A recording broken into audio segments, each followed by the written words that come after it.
Hello, hello, hello, but I am audible. I am audible, visible.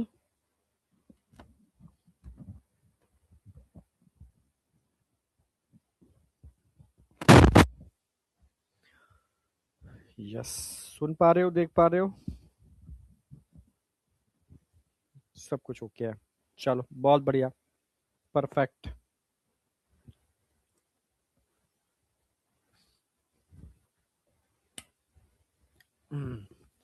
हाँ, तो again good afternoon all of you. Good afternoon बेटा, good afternoon. अरे visible हूँ बेटा आप, ठीक है। आप बताओ विजिबल हूँ प्रॉपर या नहीं? प्रॉपर विजिबिलिटी है या नहीं? आज मौसम बहुत खराब हो रहा है दिल्ली एनसीआर में, ठीक है। और खुश रहो बेटा, खुश रहो।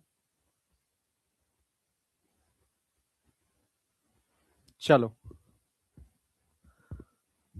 हाँ टेस्ट बेटा, मैंने बता दिया ना, टेस्ट के अंदर ओनली ब्रीदिंग कल जो पढ़ा दिया था उतना ही आएगा, ठीक है। आज मैं एक बार रिवीजन और करा देता हूँ तो थोड़ा सा कॉन्फिडेंस तुम्हारा और बढ़ जाएगा, ठीक है। और आज हम स्टार्ट करेंगे transport of gases.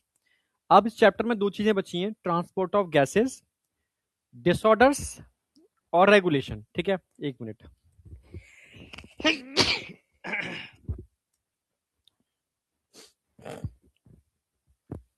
Transport of gases, disorder, regulation. तो ट्रांसपोर्ट ऑफ गैसेस एक अपने में बहुत बड़ा टॉपिक है, कुछ चीजें मैं इसमें एड ऑन भी की हैं, ठीक है। तो आज मैं इसको लेके चलता हूँ। तो इससे पहले हम लोग, अच्छा ये स्लाइड एक, ठीक है, मैंडेटरी है। जो बच्चे नए ज्वाइन किए हैं वो इसको स्कैन करके एक बार, ठीक है, एक फॉर्म आएगा उसको फिल कर देना, ठीक है। और इसको स्कैन करके इस टेलीग्राम ग्रुप पर आप ज्वाइन कर देना, ठीक है। रिवीजन जैसे हम कराते ही हैं। तो कल मैंने जो कराया था उससे एक क्वेश्चन नीट में 101%, कल शाम को डाउट में मैं आया था लेकिन तुम लोग नहीं आए थे सारे के सारे।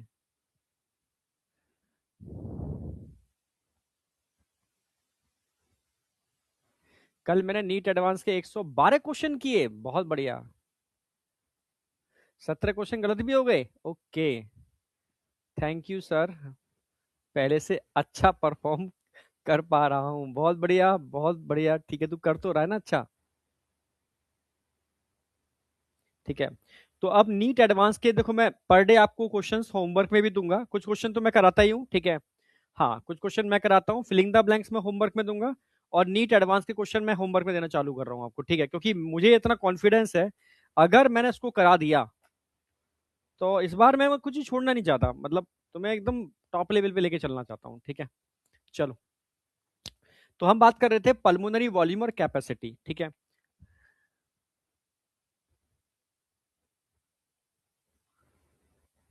खुश रहे बेटा, आपके चरणों में कोटि कोटि नमस्ते, कौन प्रिंस हो गए, हाँ बिल्कुल, ठीक है। चलो, ठीक है, तो स्पायरोमीटर ध्यान रखना है आपको बेटा।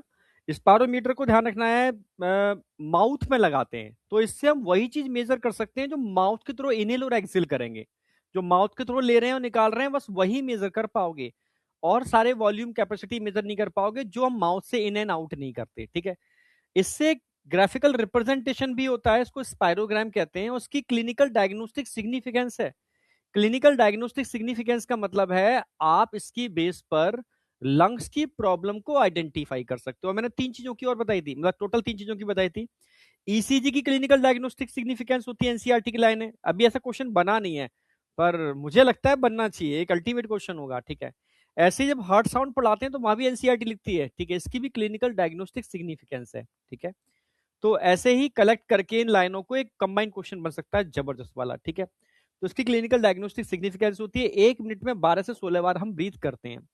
कल मैंने सबसे पहले वॉल्यूम बताए थे, फिर कैपेसिटी बताए थे, फिर कैपेसिटी को कैसे मैनिपुलेट कर सकते हैं क्वेश्चन बनाते समय ये लोग, ठीक है, एनसीईआरटी बेस्ड। और तुम्हें गलती नहीं करनी होगी, एक क्वेश्चन आएगा।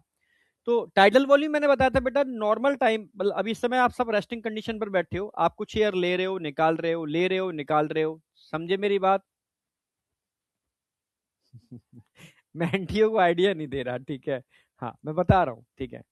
हाँ, अगर देखो एनटीए मुझसे पेपर बनवाए ना, मैं सच कह रहा हूँ मेरा पूरा पेपर एनसीईआरटी से होगा, और उस पेपर में 20% क्वेश्चन ऐसे होंगे जो हर धुरंधर बच्चा लास्ट में ये जरूर करेगा ऐसे करके, ठीक है। हाँ, एनसीईआरटी से बनता है पेपर और बहुत अच्छे क्वेश्चंस बनते हैं एनसीईआरटी से, ठीक है। ठीक है, बट वो ये ना पेपर का लेवल वो ऐसा कर दिया उन्होंने, पता ही नहीं चलता, अनप्रिडिक्टेबल, क्या कर रहे हैं पता ही नहीं, ठीक है। चलो, क्योंकि उनको पता है कि नीट के अंदर पेपर टिपिकल करना है, फिजिक्स टफ कर दो, ठीक है, या केमिस्ट्री में कुछ टफ कर दो। पहले पेपर बायो में बड़े टफ आते थे, मतलब अब जब से एनटीए आ गया है, ये पता नहीं दिमाग ही नहीं लगा रहे हैं। आप देखो इस बार पूरा एनटीए का इंटरनल स्ट्रक्चर चेंज हो रहा है। हाँ, अभी टाइम जो भी एजुकेशन मिनिस्टर है वो टेम्परेरी है, अभी परमानेंट एजुकेशन मिनिस्टर नहीं आए, ध्यान रखना। हाँ, अभी टेम्परेरी है ये, ठीक है। बड़ा मतलब अंदर का जो मैं, मेरे नोन है, ठीक है, वो वही है, एजुकेशन मिनिस्ट्री में ही है। तो डिस्कशन करता रहता हूँ उनसे मैं, तो बताते हैं कि अंदर अभी धुंध चल रहा है। धुंध का मतलब नया स्टाफ आया है, नई चीजें आई हैं, तो इनको वो भी टेम्परेरी है, ठीक है। फिर से अभी चेंज होगा, ठीक है। मतलब बहुत चल रहा है अभी अंदर। हाँ, मतलब ये हालत है, लोग रात के 10 11 12 बजे, 12 बजे तक वहां से घर लौट पा रहे हैं, तो अभी चल रहा है, ठीक है। तो देखो बहुत अच्छा, एकदम तो नहीं होगा, पर धीरे धीरे सही डायरेक्शन में जा रहा है। टाइम लगेगा, अब 1 साल लगते हैं, 2 साल लगते हैं, पर एक डायरेक्शन में जा रहा है, ठीक है। चलो, बहुत बढ़िया है ना। तो टाइडल वॉल्यूम क्या होता है? It is a volume of air which inspire expire during normal breathing. जब तुम नॉर्मल कंडीशन पर बैठे हो, समझ रहे हो, जो एयर आप इन एंड आउट करते हो। देखो, सीबीटी नहीं होना चाहिए, ना हमारे हाथों में ना तुम्हारे हाथों में, ठीक है। देखो अभी ये मान के चलो, बच्चे समझते नहीं है, अभी सीबीटी मोड ही ऑप्शन है इंडिया के अंदर। हम चाइना अब जैसी टेक्नोलॉजी हमारे पास नहीं है, ना चाइना जैसी ईमानदारी है अभी, समझ में आया। हाँ, तो हम अगर पेन पेंसिल बोर्ड में कराएंगे तो मान लो गड़बड़ तो होगी। तो अभी एनटीए ने कोई, मतलब अभी ऑफिशियली अनाउंसमेंट कहीं नहीं हुआ कि पेन पेंसिल मोड में होगा या सीबीटी मोड में होगा। वाईटी पर लोग पता नहीं क्या क्या वीडियो बना देते हैं, ठीक है। कहीं न्यूज में जरा सी भी कोई खबर आ जाए ना, कुछ भी न्यूज में कहीं चर्चा भी चल रही हो, पेपर की कटिंग लगा करके भाई ने क्या क्या चीजें बन जाती हैं, ठीक है। या कोई भी बात चल रही हो, तो वो एंटी वाले नहीं सोच रहे होंगे, तब तक यूट्यूब पर लोग एनालिसिस कर लेते हैं, अच्छा ऐसा होने की संभावना है, ऐसा होने की संभावना है। तो तभी मैं कहता हूँ कि वाईटी से जितना दूर रहोगे ना, उतना तुम सिलेक्शन के पास रहोगे। जितना वाईटी के पास रहोगे, उतना तुम सिलेक्शन के दूर हो जाओगे। गारंटी लिख लो ये वाली बात, ठीक है। गारंटी है ये, मतलब अब मैं खुद वाईटी का टीचर हूं, पर मुझे ऐसी चीज नहीं बोलनी चाहिए, पर मैं अ, सच ही निकलेगा मुंह से, झूठ नहीं निकल सकता। रियलिटी है, ठीक है। वापस आ जाओ, ठीक है। मतलब वाईटी पर अगर जाओ तो कंटेंट के लिए जाओ, ओनली फॉर कंटेंट, बस कंटेंट के अलावा वाईटी पे जाने की जरूरत नहीं है। कोई न्यूज, कोई इन्फ्लुएंसर, ये सब कुछ भ्रम है, ठीक है। वापस आओ, रियलिटी के अंदर अगर कोई भी अपडेट आएगा तो हम लोग बैच में अपडेट कर देते हैं, और आपको पता चल जाता है, न्यूज में आना चालू होता है, पेपर्स में। उससे पहले हम लोग बैच में भी अपडेट कर देते हैं, बेटा ये चीज अपडेट आ गई है तो आप तैयारी करना चालू कर दो, ठीक है। तो अभी फिलहाल सीबीटी लगेगा या पेन पेंसिल मोड में होगा, कोई अनाउंसमेंट नहीं है, ठीक है, कोई अनाउंसमेंट नहीं है। बट सीबीटी मोड में होने की प्रोबेबिलिटी थोड़ी ज्यादा है, ठीक है। हाँ, बस इतना अंतर होता है, मैं बता ही दूं चलो। अगर पेन पेंसिल मोड में पेपर होता है ना, हाँ, तो करप्शन होने की प्रोबेबिलिटी थोड़ी ज्यादा होती है। प्रिंटिंग में करप्शन, पेपर में करप्शन, समझ रहे हो, ट्रांसपोर्टेशन में करप्शन, मतलब बहुत सारी चीजें होती हैं इसके अंदर, ठीक है। तो लोगों को पैसा खाने को मिल जाता है, समझ रहे हो, बस इतना है। तो अब डिपेंड करता है गवर्नमेंट में जो नए लोग आ रहे हैं उनको फिर से खाना है, क्या करना है, ठीक है। तो पेन पेंसिल मोड में कराएंगे अगर उनको खाना है। अगर पेन सीबीटी मोड में होगा तो वो करप्शन वाला नहीं होगा, मतलब पेपर वाला ये वाला। फिर देखो, करप्शन तो जो करेगा वो किसी भी मोड में कर लेगा। फिर कई शिफ्टों में पेपर होगा, ठीक है। उसके लिए थोड़ा सिस्टम चाहिए चाहिए चाहिए। तो वहां उस लेवल पे शायद ना हो पाए, बट होगा, सब जगह होता है, ठीक है। पर मैं चाहता हूं कि सीबीटी मोड में हो, क्योंकि सारे एग्जाम अब सीबीटी मोड में होने चालू हो गए हैं। और जब जब सीबीटी मोड में एग्जाम चालू हुए हैं अभी इंडिया के अंदर, वहां अभी गड़बड़ होने की प्रोबेबिलिटी कम है। और जहां भी पेन पेंसिल मोड में हो रहे हैं, सब गड़बड़ हो रहा है, ठीक है। वापस आ जाओ। तो टाइडल वॉल्यूम की मैं बात कर रहा हूँ। टाइडल वॉल्यूम 500 ml होता है, ठीक है। It is a volume of air which inspire expire during normal breathing, इसको टाइडल वॉल्यूम बोलते हैं। अब टाइडल के बाद तुम एडिशनल जितना भी लेते हो, आईआरबी है। टाइडल के बाद जितना भी एडिशनल निकालते हो वो ईआरबी है। और उसके बाद लंग्स में जो रह गया जिसको निकाला नहीं जा सकता, ठीक है। हाँ, रेजिडुअल। और इसको स्पायरोमीटर से हम मेजर भी नहीं कर सकते। ये 500 होगा, ये 2.5 से 3,000 होगा, ये 1000 से 11, ये 11 से 12, 1000 से 11, 11 से 12, याद रहेगा आपको, ठीक है। इसके बेस पर हम लोगों ने कैपेसिटी निकालना सिखाया था आपको। मैंने बताया था बेटा, अगर टाइडल वॉल्यूम और आईआरवी को मिला दोगे तो इंस्पायरेटरी कैपेसिटी, टाइडल वॉल्यूम और ईआरवी को मिला दोगे तो एक्सपायरेटरी कैपेसिटी, ठीक है। अगर तुम टाइडल वॉल्यूम, आईआरवी, ईआरवी तीनों को मिला दोगे तो वाइटल कैपेसिटी, ठीक है। हाँ, अगर नॉर्मल ब्रीदिंग करते हुए आप लंग्स में दो टाइप की एयर को रोक पा रहे हो, इसको और इसको, ठीक है, यानी ईआरबी और आरबी इनको मिला दोगे तो एफआरसी बोलते हैं, फंक्शनल रेजिडुअल कैपेसिटी, यानी सांस लेते हुए लंग्स में एयर को रोकने की क्षमता, एफआरसी, ठीक है, 2300 होगी। टीएलसी में चारों जोड़ दो, टोटल लंग कैपेसिटी, यानी गहरी सांस लेने के बाद जितनी एयर लंग्स के अंदर होल्ड कर पा रहे हो डीप ब्रीथ लेने के बाद, ये चारों एयर आपके लंग्स में होंगी, इन चारों को मिला दिया जाए तो हम बोलते हैं टीएलसी, टोटल लंग कैपेसिटी। अरे, टोटल लंग कैपेसिटी, ठीक है। इसके निकालने के कुछ तरीके भी मैंने बताए थे आपको, कल आपने प्रैक्टिस की होगी घर पर, ठीक है। आईसी, टीवी प्लस आईआरबी तो होता ही है, पर टोटल लंग कैपेसिटी में अगर एफआरसी निकाल दोगे तब भी आईसी ही आएगा। हाँ, वाइटल कैपेसिटी में अगर आप ईआरबी निकाल दो तो भी आईसी आएगा, इंस्पायरेटरी कैपेसिटी, ठीक है। ये कॉम्बिनेशन बताए थे मैंने, ठीक है।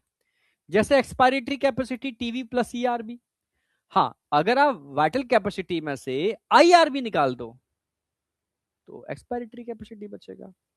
ऐसे ही मैंने बताया था वाइटल कैपेसिटी तीनों को जोड़ दो, या टीएलसी में से आरवी घटा दो तो भी वीसी बचेगा, या अब जोड़ भी सकते हैं आईसी प्लस ईआरबी, ठीक। कभी वो ऐसा भी दे सकता है, वो ये ना दे, यहाँ डेटा दे दे कि इस इतने इतने वॉल्यूम को जोड़ देंगे क्या बनेगा, इतने इतने वॉल्यूम को जोड़ देंगे तो क्या बनेगा, तो वो भी आपको याद रखना है, ठीक है। इनको जोड़ देंगे तो एफआरसी, तो इसमें से घटा दोगे तो भी एफआरसी है, या इन दोनों को जोड़ दोगे तो भी एफआरसी है। टीएलसी, भाई वीसी में से जोड़ दो या चारों जोड़ दो, ठीक है, या इसको और इसको जोड़ दो, ये कॉम्बिनेशन बन रहे हैं टीएलसी के। फिर मैंने एक नोटेबल पॉइंट बताया था कि स्पायरोमीटर से आप उन गैसेस या उन वॉल्यूम को या उन कैपेसिटी को मेजर नहीं कर सकते जिनमें रेजिडुअल वॉल्यूम आता है, ठीक है। तो इन दोनों में रेजिडुअल वॉल्यूम नहीं आता है, और इसमें तो है ही। पल्मोनरी वेंटिलेशन और एल्वर वेंटिलेशन बताया था। भाई पल्मोनरी मतलब लंग्स, 1 मिनट में लंग्स से कितनी एयर आ रही है जा रही है, वो पल्मोनरी वेंटिलेशन है। और 1 मिनट के अंदर एल्वुलर यानी रेस्पिरेटरी जोन के अंदर कितना एयर आ रही है जा रही है, उसको हम एल्वुलर वेंटिलेशन बोलेंगे। तो इसको समझने के लिए आपको डेड स्पेस समझना होगा, ठीक है।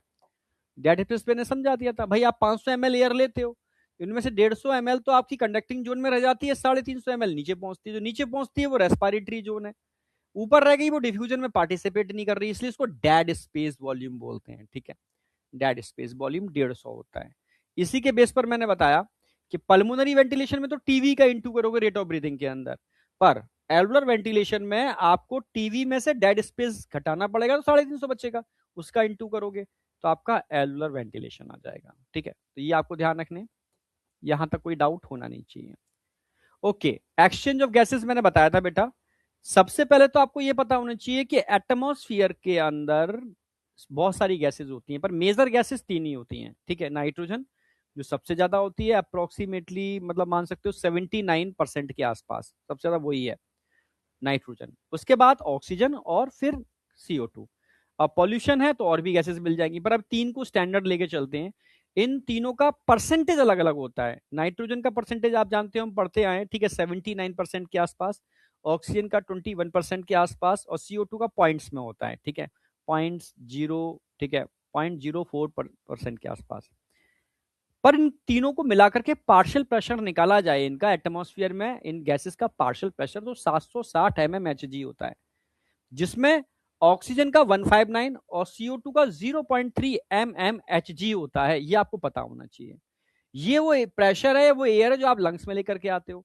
ऑक्सीजन लंग्स से कहां जा रही है, सीधे ब्लड के अंदर, ब्लड से होती हुई कहां जा रही है, नियर द टिश्यू, और यहां से टिश्यू के अंदर। ऑक्सीजन कंटिन्यू टिश्यू में जा रही है, क्यों, क्योंकि कंटिन्यू ऑक्सीजन का यूटिलाइजेशन हो रहा है टिश्यू के अंदर। और CO2 अंदर से बाहर जा रही है, क्यों, क्योंकि अंदर इसका प्रेशर ज्यादा है, क्योंकि अंदर कंटिन्यू बन रही है, ठीक है, तो हाई से लो की तरफ ये बाहर निकलेगी।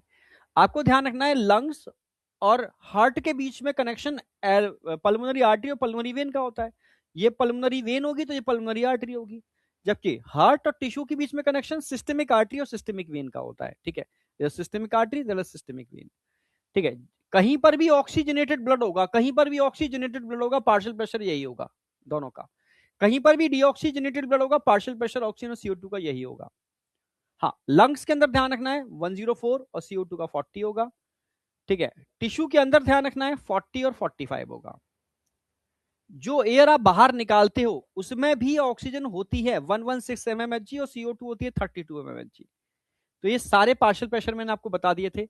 ट्रिक, जैसे क्वेश्चन आता है, क्वेश्चन डायरेक्टली यहां से सॉल्व होगा। रिड्यूसिंग ऑर्डर याद रखना है। एनसीईआरटी ने भी रिड्यूसिंग ऑर्डर की बात की है, ज्यादा से कम। ज्यादा से कम ऑक्सीजन बाहर से अंदर होगी और CO2 अंदर से बाहर होगी। तो ऑक्सीजन देख लेते हैं भाई। एटमॉस्फेयर में 159 mmHg, लंग्स में 104, ऑक्सीजनेटेड ब्लड में 95 और डीऑक्सीजनेटेड ब्लड में 40 और टिश्यू में अगेन 40।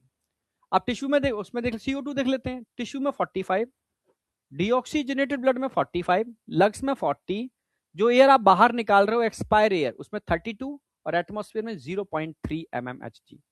इसमें एक्सपायर्ड एयर वाला डेटा एनसीईआरटी में नहीं है, मैंने ऐड कर दिया है। ठीक है, बस ये डेटा एनसीईआरटी का दे रखा है। अब बताओ इसमें किसी को कोई डाउट शाउट है, कुछ भी डाउट? यस या नो?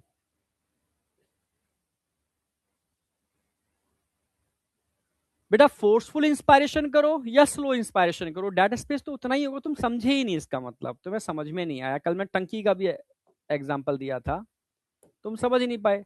भाई तुम तेजी से एयर निकालो तभी पाइप तो उतना ही बड़ा है ना, पाइप में तो उतनी एयर आएगी। धीमे धीमे एयर निकालो तभी पाइप उतना ही बड़ा है, पाइप में तो उतनी एयर आएगी। भाई टंकी है, टंकी में ये पाइपलाइन है। अब इस पाइपलाइन से मैं मोटर से प्रेशर से एयर निकालूं या स्लो स्लो एयर निकालूं, इसका जो एरिया होगा उतनी तो इसमें एयर या जो भी आप निकालना चाहते हो उतना ही तो आएगा। उसके वॉल्यूम में थोड़ा ना चेंज होगा कि आप फोर्सफुल कर रहे हो या धीमे कर रहे हो, उससे कोई फर्क नहीं होगा। तो दिमाग लगाया करो ना कि यार, मतलब थोड़ा सा दिमाग लगाओ, लॉजिकल। ठीक है, अच्छे डॉक्टर बनने के लिए तुम्हें दिमाग ज्यादा लगाना पड़ेगा। ठीक है, पेशेंट आएगा तो भाई उसके तुम्हारे इतने कंसेप्ट होने चाहिए कि लॉजिकल समझो उसकी प्रॉब्लम को, वो कहना क्या चाह रहा है। चलो, पीएमएस एलुलर वेंटिलेशन, अब इसमें रटने की जरूरत नहीं है। वेंटिलेशन का मतलब है एक्सचेंज ऑफ गैसेस। तो अगर मैं एलुलर टर्म यूज करता हूं तो एलुलर से कितना एक्सचेंज हो रहा है। अगर पूरा लंग्स यूज करता हूं तो पूरे लंग्स का हम वॉल्यूम काउंट करेंगे।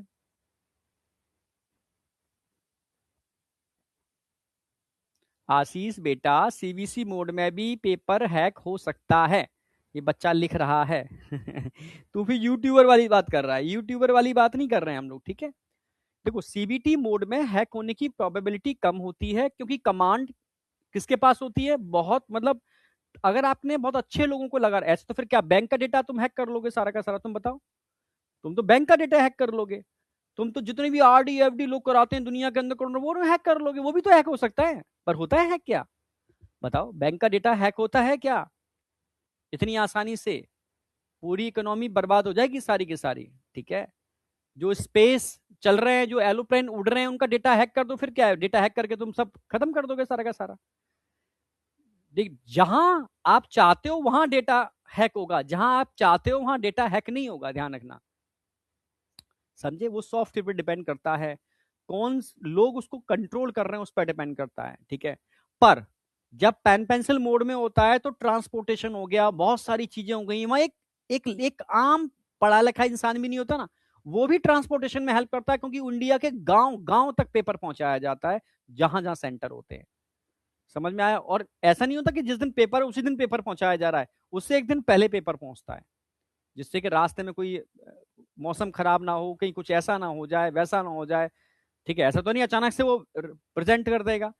तो प्रोबेबिलिटी कहाँ है? डेटा भाई, मैंने कहा तुम यूट्यूब पर देखोगे तो यूट्यूब वाले अपने व्यू के लिए कुछ भी कर सकते हैं, कुछ भी कर सकते हैं। ठीक है, हाँ, वो पूरी एनालिसिस करते हैं भाई, ये है भाई, डेटा तो वहां भी हैक हो सकता है। तुम गलत भी नहीं कह सकते हो उनको, क्योंकि वो एनालिसिस करते हैं। ठीक है, उनके जो टाइटल होते हैं ना, टाइटल ऐसे होते हैं कि हाँ, मतलब तुमको यार क्लिक करके दिखते हैं भी है क्या, क्लिकेबल टाइटल कहते हैं यूट्यूब पे अलग। मुझे देखो, मैं प्रैक्टिकली थोड़ी बात करता हूँ, एग्जैक्ट क्या है। डेटा हैक इतना आसानी से नहीं होता अगर डेटा को कंट्रोल करने वाले लोग ठीक हैं। आप समझ गए ना मेरी बात? हाँ, अगर लोग ठीक है तो डेटा हैक नहीं होता इतनी आसानी से, ठीक है। मतलब अब जिस हिसाब से लोग बना रहे हैं, टीम गठित कर रहे हैं, अगर अब भी सोचो पेपर लीक हो गया ना, हाँ, तो बवाल हो जाएगा बहुत बड़ा, ठीक है। हाँ, तो गवर्नमेंट को अपनी बचानी भी तो है, ठीक है। अभी कितने मिनिस्टर आप चेंज कराओगे? भाई एक चेंज करा लिया, ठीक है, अगली बार कुछ भी हुआ तो पूरा, समझ रहे हो, ये आंदोलन नहीं होगा फिर, भूचाल होगा फिर आगे, ठीक है। तो गवर्नमेंट को भी पता है, तो वो अपनी तरफ से पूरा इंटरनल बहुत टाइट करेंगे, मामले को बहुत टाइट करेंगे, ठीक है। तो उसकी टेंशन मत लो। अब आप ये सोचो कि आपकी तैयारी में कोई कमजोरी तो नहीं है, ठीक है। आप अब देखो, जो काम आपके हाथ में था वही कर सकते हो। देखो मैं, देखिए मैं हूं, मुझे पता है दुनिया खराब है, ठीक है। तो मैं सोचू नहीं नहीं, मैं सबको सही कर दूंगा, नहीं नहीं कर सकता सही भाई मैं, ठीक है। पर मैं अपने को सही कर सकता हूँ, यही तो कर सकता हूँ। मुझे अपने पे काम करना पड़ेगा। अगर मैं अपने पे काम करूंगा, अपने को सही कर लूंगा, तो आस ये दुनिया तो अपने आप, भाई उसी निगाह से देखूंगा सही हो जाएगी अपने आप। मतलब मैं, अब देखो, आपको अपने ऊपर काम करना है, बस ध्यान रखो, ठीक है। अगर सीरियस हो कोई भी एग्जाम देने के लिए, मैं नीट की नहीं बात कर रहा, कोई भी एग्जाम देने के लिए सीरियस हो तो अपने पे काम करो, ठीक है। अगर आप अपने पे काम कर रहे हो, और मैं आपको बता दूं रियलिटी, ठीक है, 2 4 5 10% लीक आज से नहीं, सदियों से होता रहा है, ठीक है। पहले आपको पता नहीं चलता था, क्यों? क्योंकि सोशल मीडिया नहीं था। अब सोशल मीडिया बहुत एक्टिव है तो चीजें पता चल जाती हैं, लीक हो जाती हैं, ठीक है। तब भी बच्चे टॉप करते थे, तब भी जेन्युइन बच्चा आगे निकलता था। तो एरर मान लो, ये एरर है, ये मतलब तुम्हें अजीब सा लगेगा, मुझे खुद अजीब सा लगता है जब मैंने ये वाली बात सुनी थी। मैंने इसका मतलब, यार ये इतना है, ये इंडिया है, अभी अभी हम लोग, मतलब, हाँ अभी इंडिया में रह रहे हैं, तो ये चीज मान के चलो ये एरर है, ठीक है। जैसे खाने पीने के अंदर कैंसर, तुम्हें तुम समझ नहीं रहे हो ना, कैंसर हर 4 में से एक को हो रहा है, बहुत गंदी तरीके से फैल रहा है। पहले कैंसर ओल्ड एज पर होता था, बच्चों को कैंसर हो रहा है, बुरी तरह से हो रहा है। गांव के लोगों को कैंसर हो रहा है जो सिंपल वो चीजें खा रहे हैं, क्योंकि इतना फसलों में मिलावट चल रही है, पूछो मत। और तुम अभी डेटा पता नहीं, तुम एक्चुअली तुम सिर्फ अभी वो एक फील्ड देख रहे हो। जब लोग ही नहीं रहेंगे तो एग्जाम का करोगे क्या, ठीक है। महामारी फैल रही है कैंसर की, बहुत बुरी। तो गवर्नमेंट सोच ही रही है, क्योंकि इंडिया है, इंडिया में रहोगे तो ये झेलना पड़ेगा, समझ लो, तो ठीक है, निकल जाओ बाहर। बाहर खाना पीना इतना बढ़िया है कि इतना कैंसर की जो मतलब हॉट स्पॉट है इंडिया। इंडिया में भी दिल्ली एनसीआर इंडिया का भी बहुत बड़ा हॉट स्पॉट है कैंसर का। तो नहीं कुछ कर सकते किसी और कंट्री के अंदर, इतना मिलावट क्या, इतना क्या, वही प्रोडक्ट जो इंडिया में, सोचो पतंजलि के प्रोडक्ट इंडिया के अंदर कचरा है और दूसरी कंट्री में बेस्ट है, ठीक है। छोड़ो, एमवे तो बहुत टॉप मोस्ट कंपनी है ना, उसके प्रोडक्ट बाहर कंट्री के अंदर सुपर लेवल के मानक के साथ आते हैं, यहाँ पर कचड़े। भाई इंडिया ही क्यों सबके लिए बाजार है सबसे बड़ा, क्यों बाजार है, क्यों हर कोई इंडिया के अंदर अपना प्रोडक्ट बेचना चाहता है, अपना आउटलेट लगाना चाहता है, क्योंकि जानता है ये एक ऐसी जगह है जहां स्टैंडर्ड की धज्जियां उड़ाई जाती हैं, बस एक बस नोट की गड्डियां दे दो, उड़ाओ, जो भी तुम्हें मिलावट जहर खिलाना है यहाँ के लोगों को जहर खिलाओ, कोई रोकने वाला नहीं है। बहुत बुरी स्थिति है, रियलिटी तुम्हें पता चल जाएगी ना, वो अभी तुम पता चल नहीं पाएगी, तुम बच्चे हो अभी, ठीक है, अभी नहीं। या तुम्हारे घर में वो चीज कहीं हो रही हो, तुमने आसपास देखी हो, तो तुम डर जाओगे और तुम्हें रियलिटी समझ में आएगी कि इंडिया, मतलब अंदर की स्थिति बहुत खराब है। एजुकेशन बर्बाद, मेडिकल बर्बाद, और ये दो चीजें दूसरी कंट्रीज में फ्री हैं और टॉप लेवल की हैं। आप समझ रहे हो? हाँ, फ्री हैं और टॉप लेवल की हैं, ठीक है, टॉप लेवल की, जिसका कोई मेडिकल टॉप लेवल का, वहां एक एक इंसान की जान की वैल्यू होती है, ठीक है, और एजुकेशन जो यहाँ बस्ट है। तो अब मैं तो खुद कहता हूँ निकल निकल जाओ यार। मैं अब मैं नहीं पहले मैं सोचता था इंडिया को सुधारेंगे संवारेंगे, अरे अच्छा मौका मिले निकल जाओ बाहर, ठीक है, बस वापस आ जाओ। पर हर कोई नहीं जा सकता, ये ध्यान रखना, इसके लिए बहुत मेहनत करनी पड़ेगी आपको। वापस आओ। तो ये सब क्लियर था। अब मैं स्टार्ट करता हूं ट्रांसपोर्ट ऑफ गैसेस, जो बहुत समझने का है। कुछ चीजें मैं ऐड करूंगा इसके अंदर, ध्यान से समझना, क्योंकि तुम्हें क्वेश्चंस मिलेंगे। हाँ, पार्शियल प्रेशर ऑक्सीजन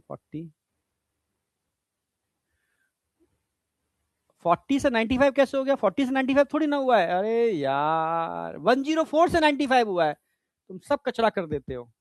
40 से 95 कैसे हो गया भाई? कितना था यहाँ? 104। से 95 हुआ है। 95 हुआ कैसे? क्योंकि यहां कितना था 40, जब 40 वाला ब्लड यहां आया होगा तो 104 से 40 की तरफ डिफ्यूजन हुआ होगा। कब तक डिफ्यूजन होगा? 104 से 40 की तरफ, जब तक 95 ना हो जाए। और 95 हो गया, चला गया। डिफ्यूजन 104 से 40 की तरफ हो रहा है, या 45 से 40 की तरफ हो रहा है। जब 104 से 40 की तरफ होगा तब कितना रह गया? 95। जब 45 से 40 की तरफ होगा तो CO2 कितनी रह गई? 40। ये आफ्टर डिफ्यूजन, ये आया था, ये आया था, इनके बीच में डिफ्यूजन हो रहा है, इनके बीच में डिफ्यूजन हो रहा है, इसके बीच में, इसके बीच में। आफ्टर डिफ्यूजन ये कंडीशन बन गई जो ट्रेवल कर रही है। ठीक है, 40 से 95 नहीं हुआ है, 104 और 40 के बीच में डिफ्यूजन चल रहा है, इसके बाद ये हुआ है। दिमाग नहीं लगाओगे कैसे काम चलेगा? चलो, तो अब मैं बात करता हूं ट्रांसपोर्ट ऑफ गैसेस। तो ट्रांसपोर्ट ऑफ गैसेस में दो चीजें समझनी होंगी। सबसे पहले तो आपको समझना होगा कि हीमोग्लोबिन का स्ट्रक्चर क्या होता है। What is haemoglobin? आप समझ रहे हो? हाँ, हीमोग्लोबिन का स्ट्रक्चर क्या है भाई? हीमोग्लोबिन में ऑक्सीजन कहां पर भाई? हीमोग्लोबिन में डब्बा है, कोई डब्बे बने हैं, उसमें हीमोग्लोबिन ऑक्सीजन का डब्बा अलग है, CO2 का डब्बा अलग है। हीमोग्लोबिन ऑक्सीजन को भी ट्रांसपोर्ट करता है, हीमोग्लोबिन CO2 को भी ट्रांसपोर्ट करता है। तो क्या है? तो ट्रांसपोर्ट ऑफ गैसेस में सबसे पहले मैं कराऊंगा स्ट्रक्चर ऑफ हीमोग्लोबिन। मतलब कुछ चीजें करा रहा हूं, बहुत इंपॉर्टेंट है।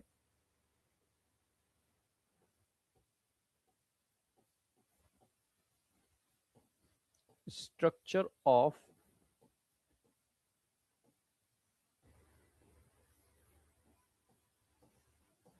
हीमोग्लोबिन। हीमोग्लोबिन को हम HB से रिप्रेजेंट करते हैं, तो मैं शॉर्ट में HB लिखा करूंगा। ठीक है,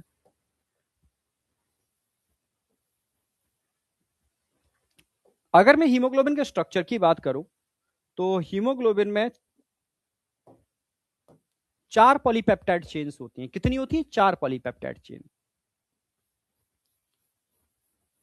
पहली पेप्टाइड, दूसरी पॉलीपेप्टाइड,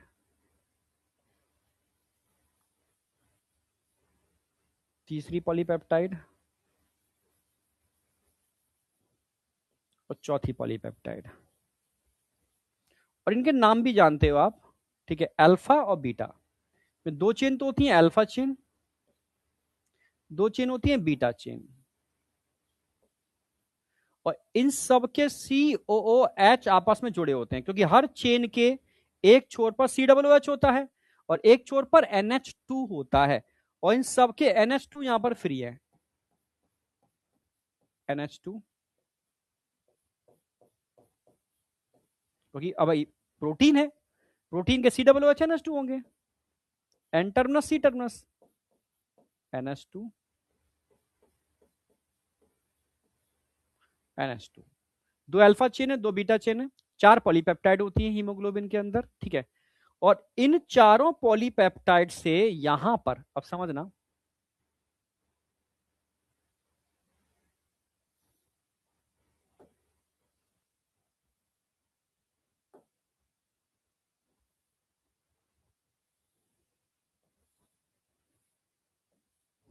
पेंटावेलेंट रिंग होती है।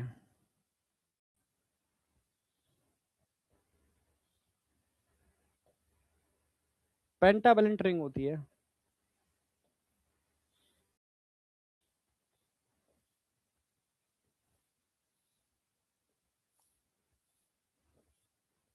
इसको पोरफिरिन रिंग बोलते हैं। यहां जुड़ी होती है ये पोरफिरिन रिंग। मैं जोड़ के ऐसे दिखा देता हूं। और इससे जुड़ा होता है iron.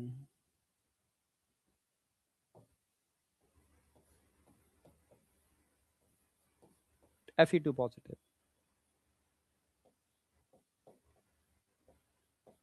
Fe2 positive.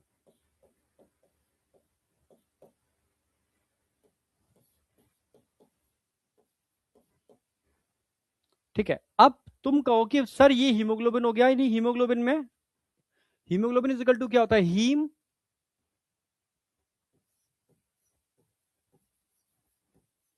Plus 4 polypeptide globulin protein.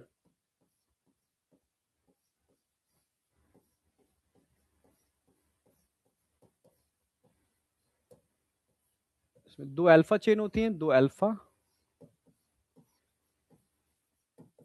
और दो बीटा चेन होती हैं।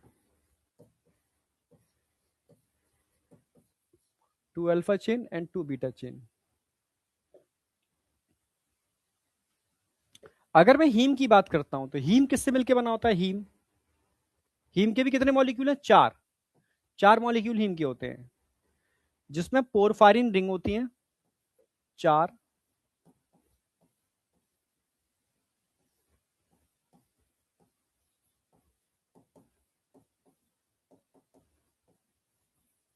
प्लस 4 यहां पर होते हैं Fe2 पॉजिटिव, यानी फेरस, फेरिक नहीं होगा, फेरिक Fe3 पॉजिटिव होता है, फेरस Fe2 पॉजिटिव होता है। ठीक है, अब आपको यह ध्यान रखना है, हमेशा हमेशा CO2 बाइंड करती है किससे? CO2 की बाइंडिंग किससे होगी? CO2 में यहां दिखा देता हूं एक जगह। CO2 बाइंड किससे करेगी? NH2 से। ऑक्सीजन किससे बाइंड करेगी हमेशा? Fe2। यानी CO2 की बाइंडिंग साइड अलग है और ऑक्सीजन की बाइंडिंग साइड अलग है, पर एक बार में कोई एक ही बाइंड करेंगे, दोनों एक साथ बाइंड नहीं कर सकते। ये बाइंड करेगी या ये बाइंड करेगी। यानी अगर मैं तुमसे कहूं ऑक्सीजन कहां बाइंड करती है, ऑक्सीजन की बाइंडिंग किससे होती है? हमेशा हीम से होती है। ऑक्सीजन बाइंड किससे करेगी? हीम से। हीम के आयरन से। CO2 किससे बाइंड करेगी? CO2। CO2 हमेशा इन 4 पॉलीपेप्टाइड चेन होती है ना, उनसे बाइंड करेगी, उनके भी एन टर्मिनस से बाइंड करेगी NH2 से। दोनों की बाइंडिंग साइड अलग अलग हैं, पर एक बार में कोई एक ही बाइंड करती है, दोनों एक साथ बाइंड नहीं कर सकती। हीमोग्लोबिन से या तो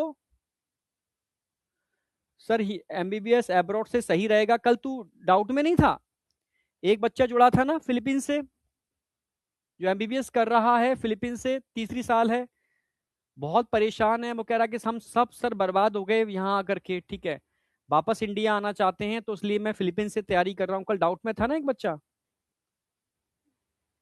तो तुम अभी भी नहीं समझ पाए कि क्या है कंडीशन? तो मैं बता दूं बेटा, तुम्हें शायद पता ही ना हो, जितने भी इन्फ्लुएंसर है ना, जिनसे तुम इन्फ्लुएंस होते हो, भैया दीदी जो भी XYZ हैं, ये पहले आपको न्यूज सुना सुना करके सब्सक्राइबर बेस बढ़ाते हैं, फिर ये मतलब उनको पेमेंट मिलता है। हर इंफॉर्मेशन देने का एक पेमेंट होता है, ठीक है, चाहे कोई भी हो, ठीक है। जैसे एक बच्चे के अब्रॉड में एडमिशन के 2.5 से 3 लाख रुपए इनको अलग से मिलते हैं, वो एक अलग चीज है, वो जो मिलता है अलग से, ये फिक्स है।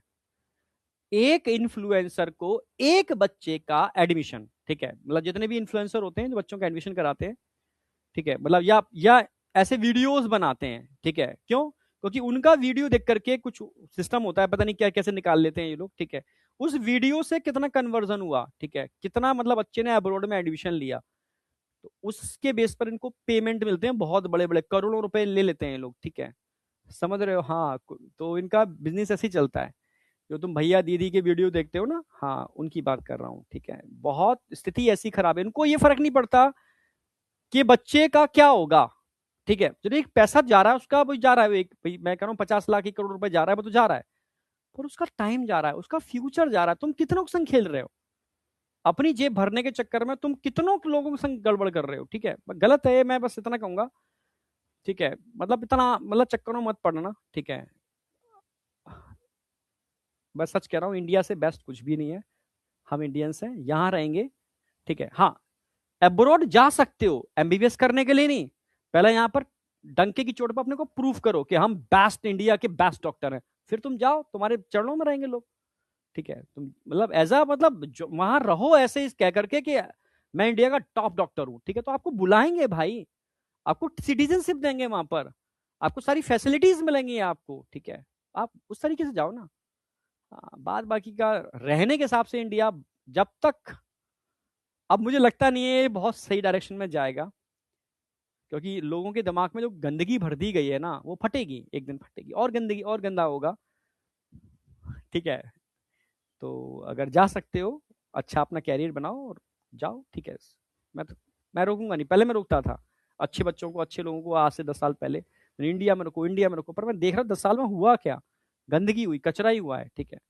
अब मैं कहता हूँ जाओ, ठीक है, पर MBBS करने के बाद, मतलब सुपर डॉक्टर बनने के बाद, ठीक है, एमबीबीएस करने के लिए मत जाना है, वहाँ बहुत गंदगी है, कुछ भी नहीं है वहाँ, तो मतलब बेकार है।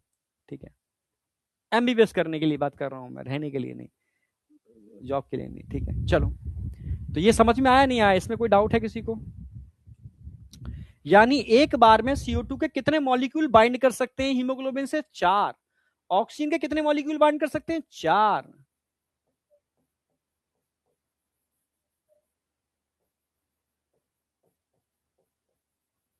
यानी हीमोग्लोबिन से एक बार में या तो 4 CO2 बाइंड करेंगे या 4 ऑक्सीजन के बाइंड करेंगे, दोनों एक साथ बाइंड नहीं कर सकते एक हीमोग्लोबिन से। एक आरबीसी के अंदर 280 मिलियन मॉलिक्यूल होते हैं हीमोग्लोबिन के, ठीक है, इन ईच आरबीसी। ठीक है, ये ध्यान रखना है आपको। हाँ बेटा, ईच आरबीसी 280 मिलियन मॉलिक्यूल होते हैं हीमोग्लोबिन के, पता होगा आपको। एक चीज और मैं इसमें ऐड कर दूं, एनसीईआरटी में इसमें है या सर्कुलेशन में है?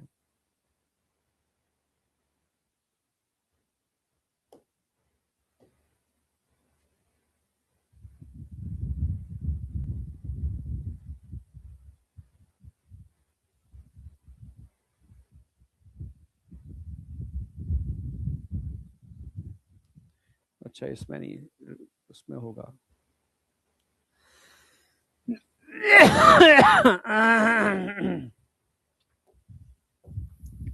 चलो, इसमें नहीं है, मैं लिख देता हूं फिर भी।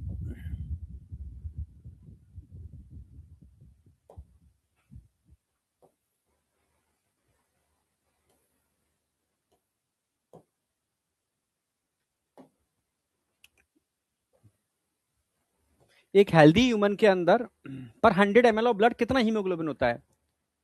15 ग्राम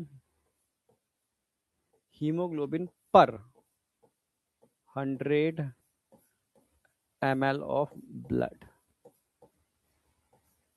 ये आपको ध्यान रखना है, अभी उसमें भी देखने को मिलेगा, अभी मैं पढ़ाऊंगा ब्लड उसके अंदर। ठीक है, ठीक है, एक चीज और मैं ऐड कर देता हूं, यहां पर हीमोग्लोबिन से रिलेटेड है। ईच आरबीसी, एक आरबीसी में एक हीमोग्लोबिन नहीं होता, ईच आरबीसी कंटेन 280 मिलियन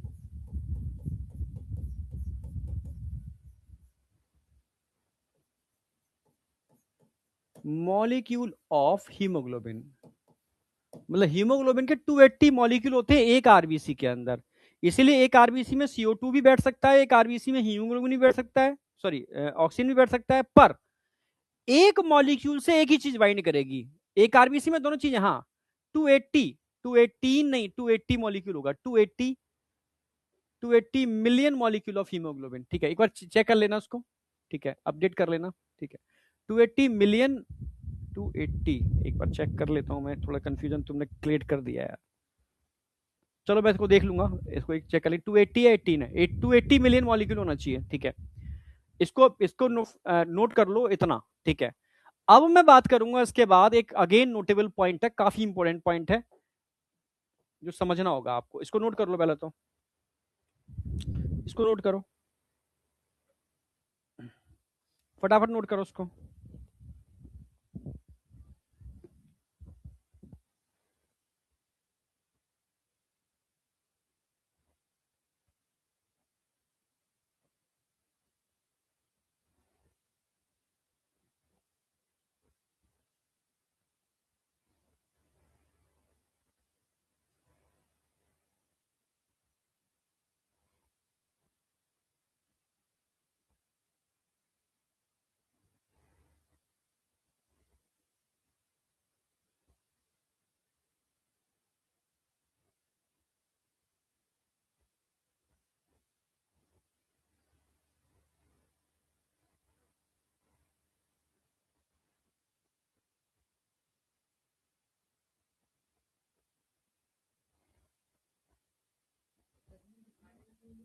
दौड़ के देख के आओ, दौड़ के चाबी लेके जाओ।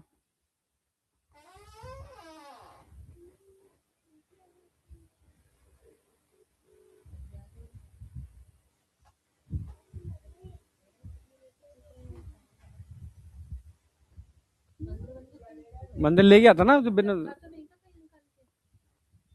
रखा तो नहीं, अब गाड़ी में देखो,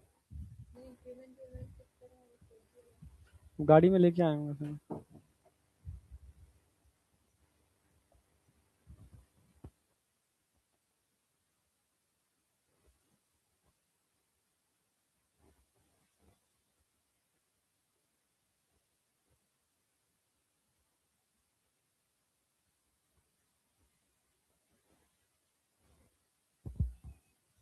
हेलो हेलो, अब ठीक है?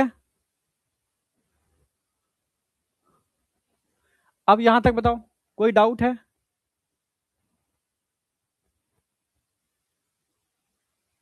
चलो आगे बढ़ रहा हूं।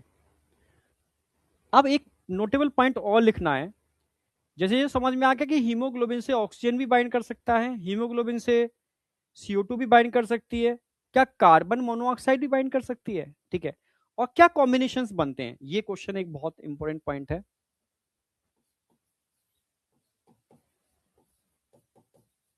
Binding of haemoglobin with, binding of haemoglobin with, अगर मैं हीमोग्लोबिन की बाइंडिंग करता हूं, अरे यार,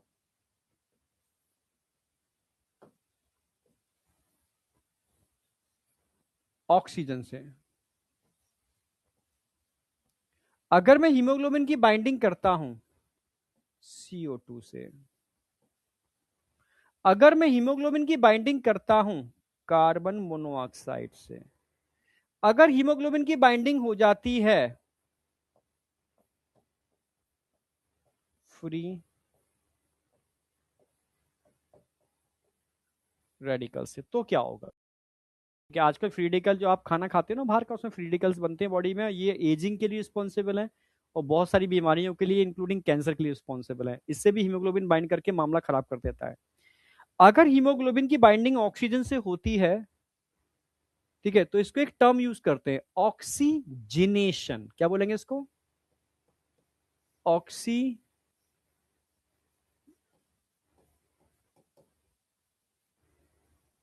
ऑक्सीजिनेशन। भाई अगर binding of haemoglobin with oxygen से होगी तो हम इसके टर्म यूज करेंगे ऑक्सीजिनेशन। और बनेगा क्या? Oxy haemoglobin HbO2। ऑक्सीजनेशन से क्या बनता है? फॉर्मेशन किसका होगा? ऑक्सी हीमोग्लोबिन का।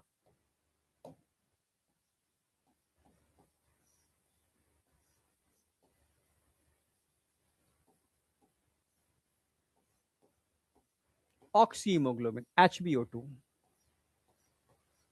HbO2। और ये बाइंडिंग रिवर्सिबल होती है इरिवर्सिबल? आप जानते हो ऑक्सीजन और CO2 की बाइंडिंग रिवर्सिबल होती है, CO2 की भी रिवर्सिबल होती है, इसकी भी रिवर्सिबल होती है। ठीक है। जब CO2 हीमोग्लोबिन से बाइंड करेगा तो HbCO2 बनेगा, यानी कार्बा अमाइनो हीमोग्लोबिन। जब CO2 की बाइंडिंग होगी हीमोग्लोबिन से तो इससे बनेगा कार्बा अमाइनो हीमोग्लोबिन, कार्बा अमाइनो हीमोग्लोबिन, मतलब HbCO2। और इन दोनों की बाइंडिंग ध्यान रखनी है आपको, रिवर्सिबल बाइंडिंग है। ये और ये रिवर्सिबल बाइंडिंग करते हैं, बोथ रिवर्सिबल, बोथ।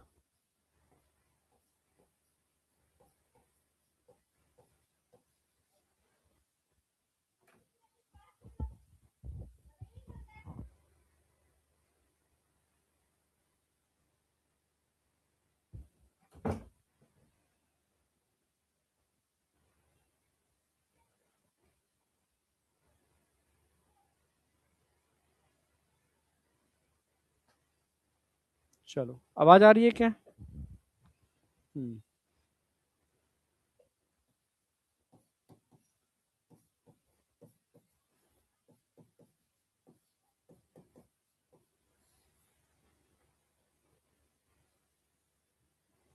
अच्छा, एक चीज जो ध्यान रखनी है आपको, क्या अगर ऑक्सीजन और CO2 में कंपैरिजन करूं तो CO2 की binding affinity comparative oxygen 200 time 20 time ज्यादा होती है। ठीक है।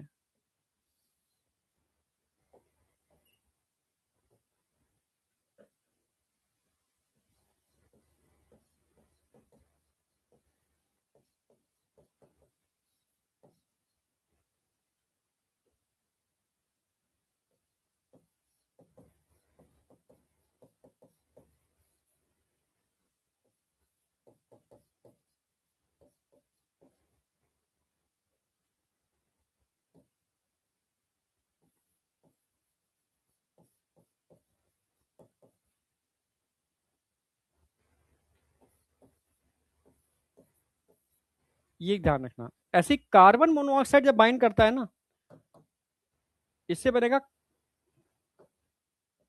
Carboxy haemoglobin.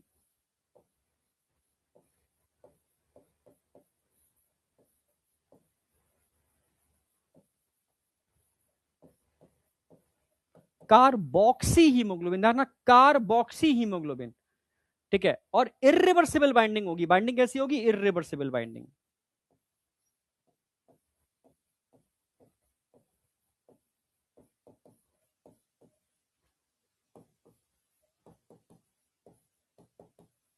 मतलब एक बार बाइंड हो गया तो कोवलेंट बॉन्ड के साथ बाइंड होगा। ठीक है, और इसकी एफिनिटी जो होती है ना, इसकी एफिनिटी 200 टाइम्स हाई एफिनिटी होगी।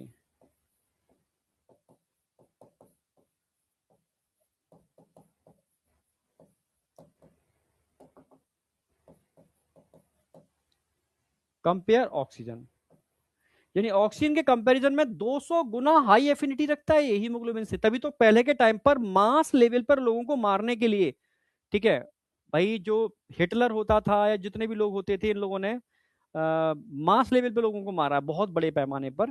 तो बड़े बड़े हॉल होते थे जिनके अंदर लोगों को बंद कर दिया जाता था, और कार्बन मोनोऑक्साइड यानी अंगीठी का धुआं, उसमें कार्बन मोनोऑक्साइड बहुत होती है, वो छोड़ दी जाती थी। तो ये कार्बन मोनोऑक्साइड उनके हीमोग्लोबिन से हाई एफिनिटी रखता है बाइंड करने का। मतलब 200 मॉलिक्यूल ऑक्सीजन के खड़े हों और अकेला एक कार्बन मोनोऑक्साइड है, तो उनको धक्का देके अकेला बाइंड कर जाएगा, इतनी एफिनिटी रखता है। ठीक है, तो ये बाइंड कर जाएगा और परमानेंट बॉन्ड बना लेता है, कोवलेंट बॉन्ड, इरिवर्सिबल बाइंडिंग। और वो हीमोग्लोबिन बर्बाद हो जाता है, कभी भी आपके, हाँ, ऑक्सीजन से बाइंड नहीं कर पाएगा और इंसान की डेथ हो जाती है, क्योंकि स्टेबल बॉन्ड बन जाता है। समझे?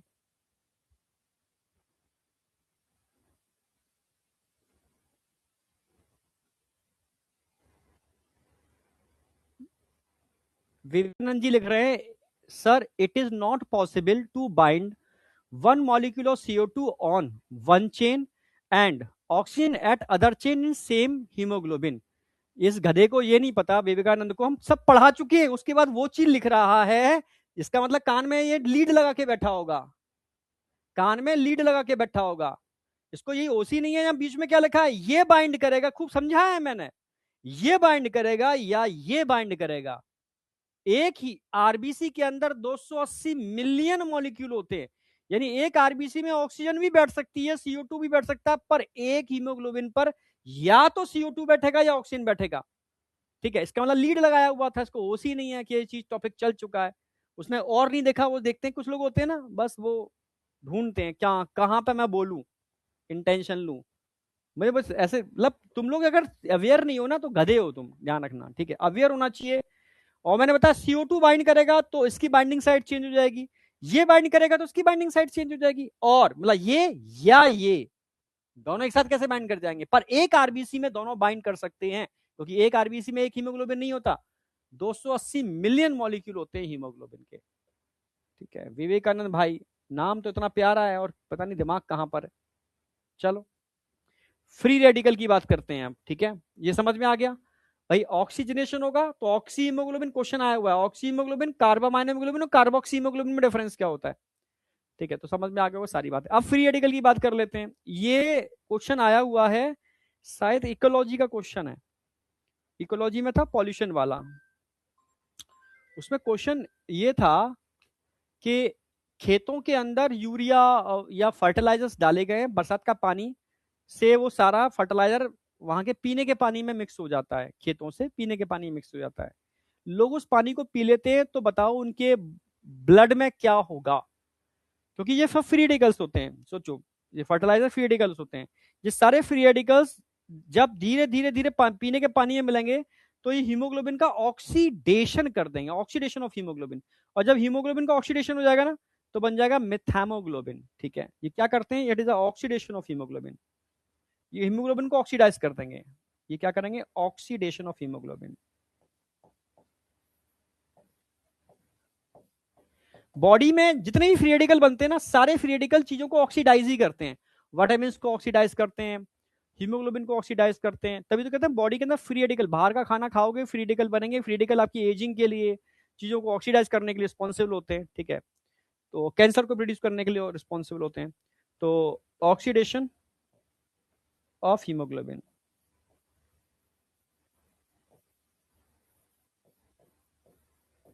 और जब हीमोग्लोबिन का ऑक्सीडेशन होगा ना तो क्या बन जाएगा, इससे बनेगा मिथैमोग्लोबिन।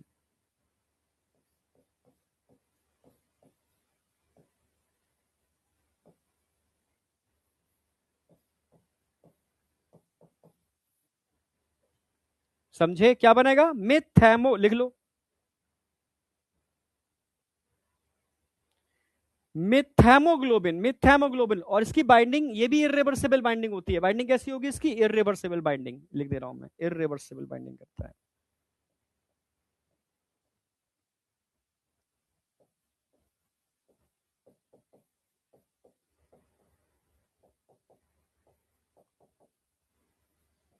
इरिवर्सिबल बाइंडिंग करता है, मेथैमोग्लोबिन बनता है।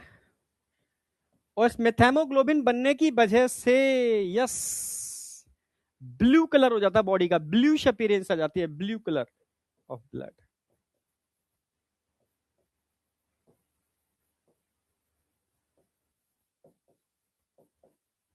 और इंसान की ऑक्सीजन की कमी की वजह से डेथ हो जाती है, इसलिए ये भी बहुत खतरनाक है। तो ये चारों चीजें समझनी है। और ऑक्सीजन हीमोग्लोबिन से बाइंड करेगी, ऑक्सीजनेशन बोलते हैं, और ऑक्सी हीमोग्लोबिन बन जाएगा, रिवर्सिबल बाइंडिंग है। CO2 बाइंड करेगी तो कार्बा अमाइनो हीमोग्लोबिन बनेगा, ये भी रिवर्सिबल बाइंडिंग है, ध्यान रखना, ठीक है। 20 टाइम हायर एफिनिटी होती है कंपैरेटिव, ठीक है। और सॉल्युबिलिटी भी इसकी 20 से 25 टाइम होती है। ये बाइंड करेगा, ये दोनों इरिवर्सिबल बाइंडिंग करते हैं, इरिवर्सिबल बाइंडिंग करते हैं, कार्बा अमाइनो हीमोग्लोबिन बनेगा और परमानेंट बाइंडिंग होती है। फ्री रेडिकल हीमोग्लोबिन को ऑक्सीडाइज कर देंगे, मेथाइमोग्लोबिन बनेगा, ब्लू कलर का ब्लड हो जाएगा, इंसान की डेथ हो जाती है। ये चारों पॉइंट्स आपके समझ में आए या नहीं आए, यस या नो? हाँ, ऑक्सीजन लेवल कम हो जाएगा ना, जितने हीमोग्लोबिन से ये बाइंड करेंगे वो हीमोग्लोबिन बेकार कर देंगे, और नए हीमोग्लोबिन को बनने में टाइम लगता है, ठीक है। तो तब तक तो इंसान चल बसेगा, समझे, दम घुटने से उसका डेथ हो जाएगी। चलो आगे बढ़ता हूं, अगला point, amount of transport of oxygen and CO2 during resting condition, strenuous condition. ये एनसीईआरटी ने लाइन दे रखी है, इसको कंसेप्ट तो समझाना चाहता हूं मैं, इसलिए अब समझो मेरी बात। इन अ हेल्दी ह्यूमन, ये तो अभी बताया था मैंने कि 100 ml ब्लड में कितना हीमोग्लोबिन होना चाहिए, 15 ग्राम हीमोग्लोबिन होना चाहिए एक हेल्दी ह्यूमन के अंदर। हाँ, 15 ग्राम हीमोग्लोबिन होना चाहिए। और 1 ग्राम हीमोग्लोबिन कितना ऑक्सीजन से बाइंड कर लेता है, 1.34 ml। तो 15 ग्राम हीमोग्लोबिन कितने से बाइंड करेगा, इनटू कर दो, 20 ml ऑक्सीजन, 15 ग्राम। और 15 ग्राम हीमोग्लोबिन कितने ब्लड में होता है, 100 ml। तो ऐसे भी कर सकते हो कि आपका 100 ml ब्लड कितनी ऑक्सीजन को कैरी करेगा, 20 ml, क्योंकि 100 ml ब्लड में 15 ग्राम हीमोग्लोबिन होता है, 15 ग्राम हीमोग्लोबिन 20 ml ऑक्सीजन से बाइंड करता है, मतलब 100 ml ब्लड 20 ml ऑक्सीजन को कैरी करने में कैपेबल होता है। अब मुझे बताओ ये समझ में आया नहीं आया, यस या नो?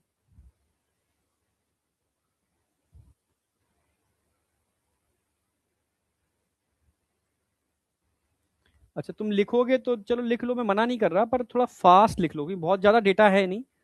तो मेरे साथ साथ लिख सकते हो, मेरे साथ साथ भी लिख सकते हो।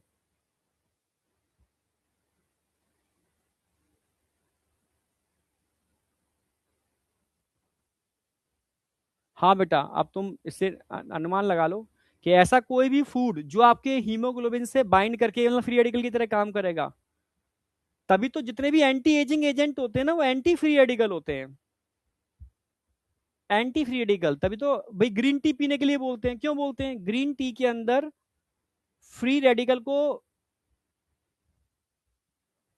मतलब उसके एंटी फ्री रेडिकल होते हैं, मतलब जो फ्री रेडिकल को डाउन कर देते हैं, मतलब बाइंड करके उनको खत्म कर देते हैं, मतलब तभी बहुत बढ़िया होती है, एंटी एजिंग का काम करती है। फ्रूट्स जितने भी होते हैं उनके अंदर फ्री रेडिकल को डाउन करने के लिए, ठीक है, चीजें होती हैं। तो जितने भी एंटीऑक्सीडेंट, हाँ मतलब उनको एंटीऑक्सीडेंट कहते हैं, एंटीऑक्सीडेंट, एंटीऑक्सीडेंट जो फ्री रेडिकल को सप्रेस कर दें, ऑक्सीडेशन से बचा लें आपको। तो एंटीऑक्सीडेंट आपकी डाइट में होने चाहिए। ओमेगा 3 फैटी एसिड आपको खाना चाहिए, ठीक है। ग्रीन टी पीनी चाहिए आपको, आपको फ्रूट्स का जूस पीना चाहिए, एंटीऑक्सीडेंट होता है। अनार के जूस में बहुत एंटीऑक्सीडेंट होते हैं, टमाटर में एंटीऑक्सीडेंट होते हैं, पर पानी बहुत पीना चाहिए साथ में। आजकल नए टाइप के पानी का कंसेप्ट चल गया है, आयोनाइजेबल वाटर। तो आयोनाइजर आता है, मैंने भाई रेट पूछा कल क्या कॉस्ट है, तो भाई 1.5 लाख रुपए का आयोनाइजर है, साथ में वाटर प्यूरिफायर भी लेना पड़ेगा आपको 2 लाख रुपए। तो मैंने भैया रख लो तुम अपना, ठीक है। हमें लगा कि यार ठीक है 50-60 हजार रुपए में हो जाएगा काम, पर नहीं बहुत महंगा है।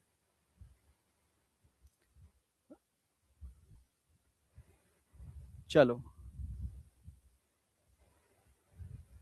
अरे फ्री रेडिकल हजारों टाइप के होते हैं, कोई एग्जाम्पल नहीं है, ठीक है। हजारों टाइप के फ्री रेडिकल्स होते हैं, कोई भी ऐसा केमिकल जो चीजों को ऑक्सीडाइज करते हैं फ्री रेडिकल है। जैसे वो मैंने अगर बॉटनी का एग्जांपल दूं तो नाइट्रेट नाइट्राइट जो उसमें पड़ते हैं सारे के सारे खेतों में, ये भी फ्री रेडिकल है बॉडी के लिए, ठीक है। जो भी बाहर का तुम पॉइजनस या केमिकल खा रहे हो ऑल आर फ्री रेडिकल जो आपकी बॉडी को ऑक्सीडाइज कर रहा है, कोई एग्जाम्पल नहीं होते।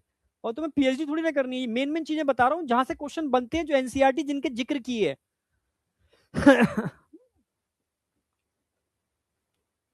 चलो, कंसेप्चुअल चीजों पर फोकस कर रहे हैं, आगे आ जाओ। अब देखो एनसीईआरटी ने यहां जिक्र किया तो उसको समझाने वाला हूं कि कैसे, इसका पूरा मैं डायग्राम बनाऊंगा।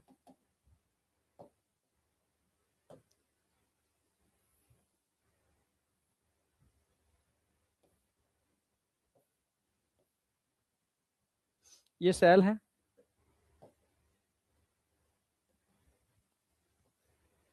सेल के अंदर आप जानते हो होता क्या है, C6H12O6 का ब्रेकडाउन, ब्रेकडाउन करता कौन है, ऑक्सीजन, और क्या बनता है, CO2 plus energy, H2O plus energy, मतलब एनर्जी एटीपी शॉर्ट में लिखता हूं। यानी यहां पर CO2 बन रहा है, ऑक्सीजन यूज हो रहा है, तो टिश्यू के अंदर हमेशा ऑक्सीजन का प्रेशर कम होगा और CO2 का प्रेशर हमेशा ज्यादा होगा, ये आप जानते हो, इसमें कोई डाउट है किसी को, इसमें कोई डाउट है किसी को, कोई भी डाउट है तो मुझे बताओ, कुछ भी कैसा भी,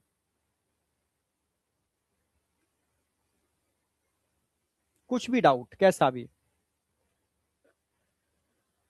यूरिया बेटा बहुत टॉक्सिक है, तभी तो अभी न्यूज देखी होगी पंजाब के अंदर कैंसर बहुत तेजी से फैल रहा है, हरियाणा में भी है, ठीक है, यहाँ खेती ज्यादा होती है, तो ये किसानों को पता नहीं है, नॉलेज नहीं है, तो ये खेतों में इतना केमिकल डाल रहे हैं, इतना केमिकल डाल रहे हैं, कीड़े मारने की दवा केमिकल, तो वो पॉइजन आपकी सॉइल सॉइल से जो फसल हो रही है उसके अंदर, उससे जो उसको खा रहा है उसके अंदर पहुंच रहा है, तो इसलिए कैंसर भी बहुत फैल रहा है। तो कैंसर के कारण बहुत सारे हैं, ये भी कारण है। अब इंसान खाए तो खाए क्या, मैं समझ नहीं पा रहा हूँ। सब्जियां खाओ तो सब्जियों में कीड़े मारने की दवा पड़ रही है, इतनी खतरनाक खतरनाक, गोभी के अंदर एक ऐसा पॉइजन पड़ता है गोभी में, आजकल देखा होगा किसान, मतलब मैं जब अपने गांव में गया तो मेरे गांव के पास एक गांव था, वहां गोभी हो रही थी, तो पानी ऐसे मतलब मेड़ों के अंदर छोटी छोटी मेड़े बना दी जाती हैं, उनमें पानी बहता है खेतों के लिए, बड़ा कोई नहर होती है वहां से कट करके वहां गांव में मेड़े लाई जाती है, उनसे पानी खेतों में लगता है। तो अब क्या किया उन्होंने, गोभी के लिए पानी लगा रहे थे, तो वहां उन्होंने जो पानी की जो नहर सी बह रही थी छोटी छोटी, उसमें पानी बह रहा था, उनमें शीशियां टांग दी हैं, एक एक ड्रॉप करके वो पानी बह रहा है ना उनके अंदर, वो ड्रॉप केमिकल गिर रहा है। सोचो कितना टॉक्सिक केमिकल होगा एक ड्रॉप उस बहते हुए पानी के अंदर, वो जितने भी खेतों में वो उग रही है ना सब्जियां, उनमें कीड़े को लगने नहीं देगा, सोचो कितना कॉन्सेंट्रेटेड पॉइजन है, कीड़ा मर जाएगा। तभी तो आज नई गोभियां आ रही हैं उसमें कीड़े नहीं होते, पहले के टाइम पे गोभी में कीड़े लग जाते थे बहुत सारे, ठीक है। क्यों, क्योंकि उसमें ये चीजें नहीं थी, पॉइजन नहीं थे। आजकल जितनी चीजें आ रही है ना, समझ लो, तुम ऐसे समझो, अगर तुम आटा बाजार का खा रहे हो तो तुम पॉइजन खा रहे हो। मतलब रियलिटी है, ठीक है। अब कोई सर क्या खाएं, आटा भी ना खाएं, ठीक है, मैं तो आटे से स्टार्ट कर रहा हूँ। तुम आलू खा रहे हो तो पॉइजन खा रहे हो, यूरिया भर भर के डल रहा है, ठीक है। मतलब मैं क्या बताऊं यार, मतलब बहुत मैं एक्सप्लेन नहीं कर सकता, ठीक है। सब्जियां खा रहे हो तो पॉइजन खा रहे हो, और जितने भी डिब्बे बंद वाली पैकिंग वाली चीजें आती हैं, चाहे वो कितनी भी हेल्दी चीजें क्यों ना हो, और पैकिंग में आ रही है, तो सब में कीड़े मारने की इतनी गंदी पॉइजन पड़ते हैं। और इंडिया के अंदर उनका स्टैंडर्ड है उससे कई गुना ज्यादा पड़ते हैं इंडिया के अंदर। और कंट्रीज के अंदर स्टैंडर्ड से, मतलब वो स्टैंडर्ड सेट है उससे बिल्कुल भी ज्यादा नहीं होगा, नहीं सीज कर देंगे। यहाँ बहुत ज्यादा, तो मतलब फटने वाली स्थिति है। ठीक है, तो ये आपको पता है ये चीजें। अब मैं आगे बढ़ रहा हूँ। दो कंडीशंस आपकी बॉडी के सामने आएंगी। एक ऐसे समझो, मतलब रेस्टिंग कंडीशन है, जब आप रेस्ट करते हो, रेस्टिंग कंडीशन है।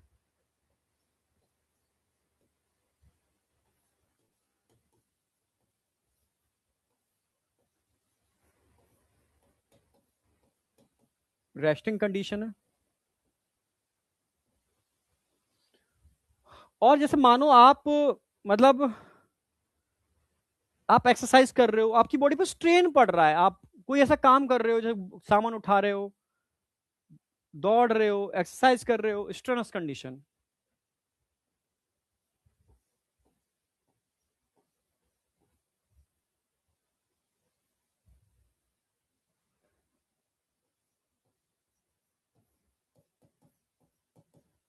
आपकी बॉडी पर स्ट्रेन पड़ रहा है, आप समझ रहे हो? हाँ।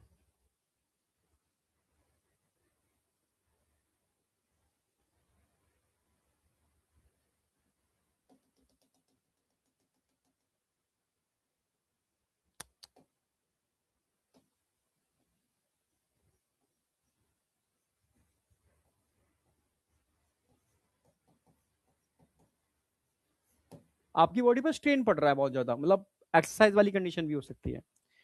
जब आप रेस्टिंग कंडीशन पर होगे, तब आपकी बॉडी में ऑक्सीजन का यूटिलाइजेशन ज्यादा होगा या कम? कम। और जब आप दौड़ लगा रहे होगे, तो ऑक्सीजन का यूटिलाइजेशन ज्यादा होगा। क्यों? क्योंकि एटीपी की जरूरत ज्यादा पड़ेगी। अब पहले नॉर्मल कंडीशन की बात कर लेते हैं। नॉर्मल कंडीशन के अंदर ऑक्सीजन कम यूटिलाइज होगी, क्योंकि एटीपी की जरूरत कम है। जब आप दौड़ लगा रहे होगे, तब ऑक्सीजन का यूटिलाइजेशन ज्यादा होगा। क्यों? क्योंकि एटीपी की जरूरत ज्यादा होगी, सिंपल सी बात है। ठीक है। और यहां CO2 कम बनेगी, वहां CO2 ज्यादा बनेगी, सिंपल सी बात है। जो ब्लड ऑक्सीजन लेकर के आता है, वो कैसा ब्लड होगा? ऑक्सीजनेटेड ब्लड होगा। ठीक है। और ऑक्सीजन किस में आती है, ये आप जानते हो, हीमोग्लोबिन में आती है। हीमोग्लोबिन में आती है। मान लो ये हीमोग्लोबिन है, ऑक्सीजनेटेड ब्लड के अंदर ऑक्सीजन लेकर के आ रहा है। कितना है? आप बोलोगे 20 ml, 20 ml पर 100 ml ऑफ ब्लड। ये 20 ml क्या होगी? ऑक्सीजन।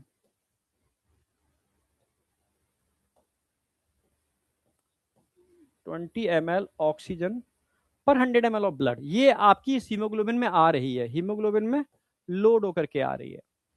ठीक है। अब ये हीमोग्लोबिन यहां आ गया, मान लो ये आ गया, मैं दिखा देता हूं ये बना करके। कितना है इसमें? 20 ml ऑक्सीजन पर 100 ml of blood.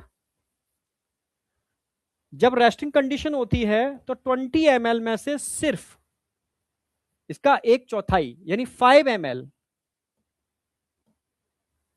5 ml oxygen tissue में जाती है। इसके बदले में CO2 कितनी अंदर आती है? लगभग 4 ml CO2 वापस आरबीसी में लोड हो जाती है रेस्टिंग कंडीशन में। यानी 20 में से 5 निकल गई, तो कितनी बची? जरा बताओ, 20 में से 5 निकल गई तो कितनी बची? भाई 20 में से 5 ऑक्सीजन निकल गई, तो यहां ऑक्सीजन कितनी रह गई? 15 पर 100 ml ऑफ ब्लड, वो तो कांस्टेंट रहेगा। और CO2 कितनी आ गई? CO2 कितनी आ गई इसके अंदर? 4 ml पर 100 ml ऑफ ब्लड। ये कौन सा ब्लड होगा जो लौट रहा होगा? यानी डीऑक्सीजिनेटेड ब्लड होगा। ये कौन सा ब्लड होगा? Deoxygenated blood.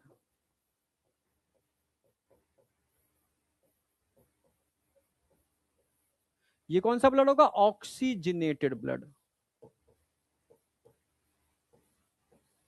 जब आप नॉर्मल कंडीशन में होते हो, तो ऑक्सीजनेटेड ब्लड। ठीक है।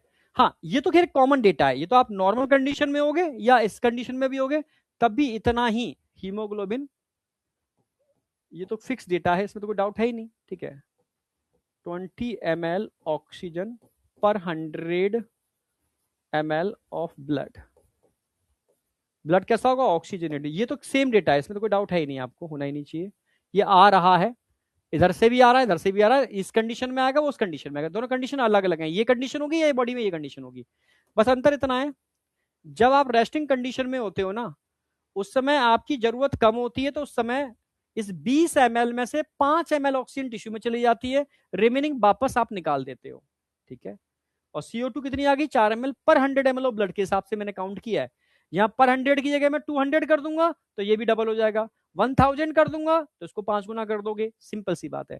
तो 5 उसके बदले में 4, 4 पॉइंट कुछ होता है, एग्जैक्ट हम 4 लिखते हैं उसको, एनसीईआरटी 4 लिखती है, ठीक है। ऑक्सीजनेटेड ब्लड, डीऑक्सीजनेटेड ब्लड, ठीक है, ये एक्सचेंज हो गया। हाँ, जब आप एक्सरसाइज करते हो तो आपकी बॉडी की एनर्जी रिक्वायरमेंट ज्यादा होगी, तो CO2 ज्यादा बनेगा, क्योंकि ऑक्सीजन का ज्यादा यूटिलाइजेशन होगा, क्योंकि ग्लूकोज ज्यादा टूटेगा, सिंपल सी बात है। तो 20 ml में से इस बार आप जो ऑक्सीजन यूज करोगे ना, वो ज्यादा करोगे, यानी 20 की आप 5 की जगह 15 हो जाएगा, 15 ml ऑक्सीजन टिश्यू में चली जाएगी।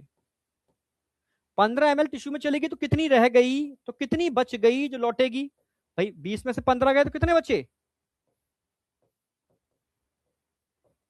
मात्र 5 ml। 5 ml ऑक्सीजन उस ब्लड में होगी जो वापस लौट रहा होगा डीऑक्सीजनेटेड ब्लड। भाई 20 ml में से 15 ml टिश्यू में चली गई, तो बची कितनी? 5 ml जो लौटेगा तब। हाँ, इसके बदले में CO2 कितनी इसमें लोड हो गई? CO2 ज्यादा बनेगी, ज्यादा CO2 की लोडिंग होगी, तो पहले 4 बन रही थी, अब 14, 14 ml CO2 की लोडिंग होगी पर 100 ml ऑफ ब्लड। तो कितनी होगी CO2 यहां पर लौटेगा तब? RBC 14 ml। अगर भूल जाओ तो ट्रिक याद रखो, रेस्टिंग कंडीशन में 20 में से 5 और 4 की लोडिंग हो गई, स्ट्रेनस कंडीशन में एक डंडा बढ़ा दो, मतलब 15 और 14 हो जाएगी। 5 का 15, 4 का 14, 5 का 15, 4 का 14, यानी भाई इतना पता है आपको, 20 में से 5 जा रही है तो कितनी रहेगी? 15। 20 में से 15 जा रही है तो कितनी रहेगी? 5, ठीक है। ये ब्लड हो गया कैसा? ऑक्सीजनेटेड। और ये कैसा होगा? डीऑक्सीजनेटेड, जब आप लौट रहे होते हो। तो क्वेश्चन आएगा, जब एक इंसान एक्सरसाइज कर रहा है तो बताओ पर 100 ml ऑफ ब्लड, पर 100 ml of blood, deoxygenated blood में ऑक्सीजन कितना होगा? 5 ml होगा। या पर 100 ml ऑफ, या पर 1000 ml of blood, deoxygenated blood में ऑक्सीजन कितना होगा? 1000 कर दिया, 5 गुना, 5 गुना कर दो, 25 25 ml होगा। या पर 100 ml ऑफ ब्लड CO2 कितना होगा? 14 होगा। क्लियर है? और 10 गुना कर दोगे तो 140 हो जाएगा, सिंपल सी बात है। तो ये ध्यान रखना है आपको, नॉर्मल कंडीशन और स्ट्रेनस कंडीशन, डेटा चेंज हो जाएगा। अब बताओ, कोई डाउट है किसी को?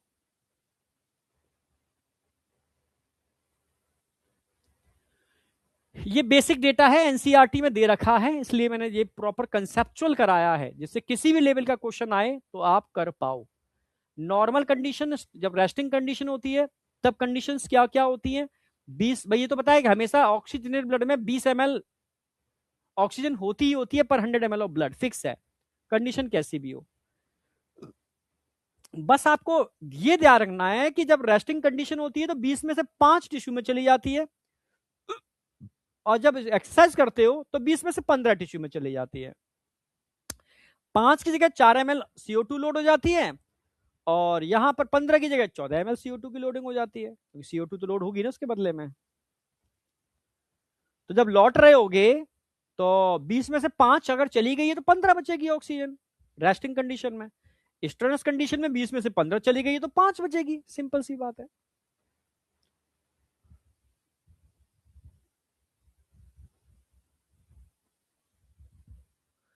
बेटा कोक ओक सारी नुकसान करती है, चाहे डाइट कोक हो चाहे नॉर्मल कोक हो, ठीक है।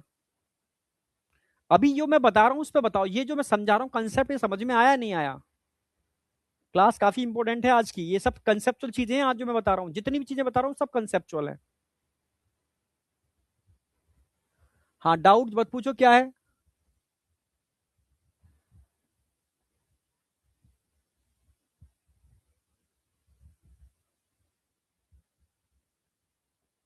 बीएमएस।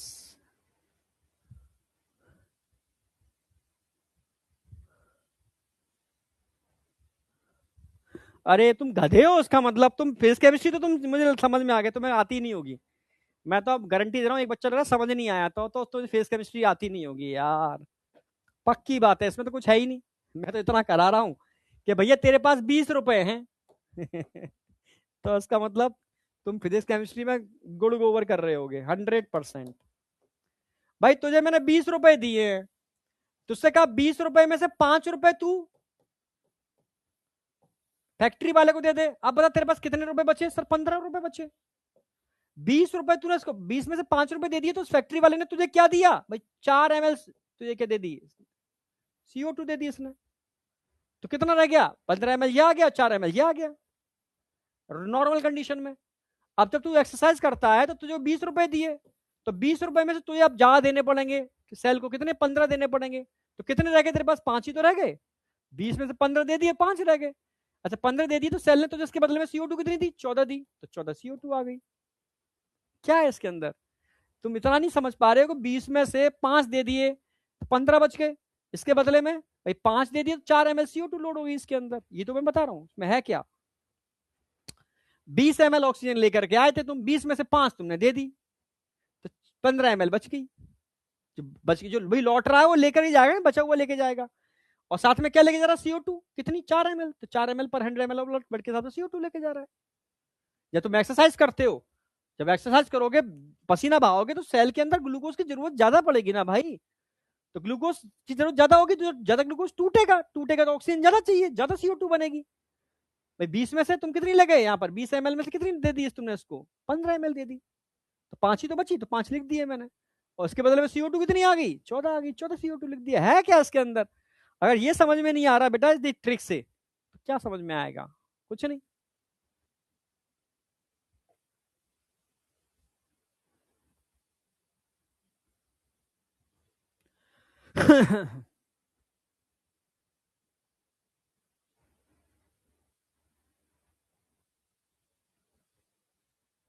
शुभम गुप्ता सर, पिछली साल सीप मैम से की थी जूलॉजी, पर आप ज्यादा कंसेप्ट क्लियर करवाते हो। तो ठीक है, मतलब मेरा थोड़ा मतलब कंसेप्चुअल ही रहेगा। मैं बायो को कंसेप्चुअल ही कराऊंगा, ठीक है, रटाने वाला नहीं करूंगा। ठीक है, मैं तो कंसेप्चुअल ही लेके चलूंगा। ठीक है, मतलब मास्टरी होगी तुम्हारी, बस ये और कुछ नहीं है। यहां तक किसी को कोई डाउट है? नहीं। अब आ जाओ। अब नॉर्मल बात करूंगा ट्रांसपोर्ट ऑफ गैसेस पर। ये तो बेसिक कंसेप्ट हो गए। अब बेसिक बात आ गई ट्रांसपोर्ट ऑफ गैसेस के अंदर। ठीक है, तो ट्रांसपोर्ट ऑफ ऑक्सीजन और ट्रांसपोर्ट ऑफ CO2 की बात करेंगे हम। ठीक है, तो ट्रांसपोर्ट ऑफ ऑक्सीजन में बस बेसिक में डिफरेंस क्रिएट कर रहा हूं। आप दो चीजें पढ़ोगे, ट्रांसपोर्ट ऑफ ऑक्सीजन और ट्रांसपोर्ट ऑफ CO2।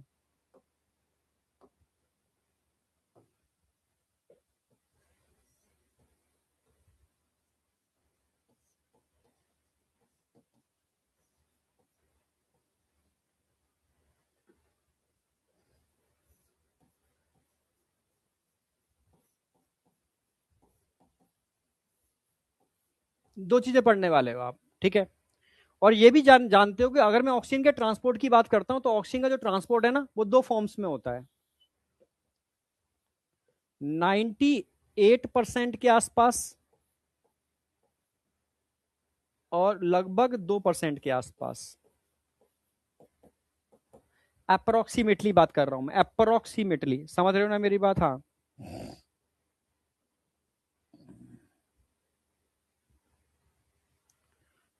अच्छा, मैंने वैसे दे भी रखा होगा। अच्छा, दे रखा है वैसे तो मैंने ये। अच्छा, इसको फिर मैं हटा रहा हूँ, अभी मैं दे रखा है, इसको मैंने लिख रखा है ऑलरेडी। तो ट्रांसपोर्ट ऑफ ऑक्सीजन मैंने दे रखा है ऑलरेडी। अप्रोक्सीमेटली 2 से 3% ऑक्सीजन ट्रांसपोर्ट होती है प्लाज्मा के थ्रू। किसके थ्रू? प्लाज्मा के थ्रू। ठीक है, लगभग 2 से 3% प्लाज्मा के थ्रू। और लगभग 97 से 98% ऑफ ऑक्सीजन हीमोग्लोबिन से बाइंड करके किस फॉर्म में? ऑक्सी हीमोग्लोबिन की फॉर्म में ट्रांसपोर्ट होती है। 97 से 98%, 2 से 3% ऑक्सीजन ट्रांसपोर्ट थ्रू प्लाज्मा।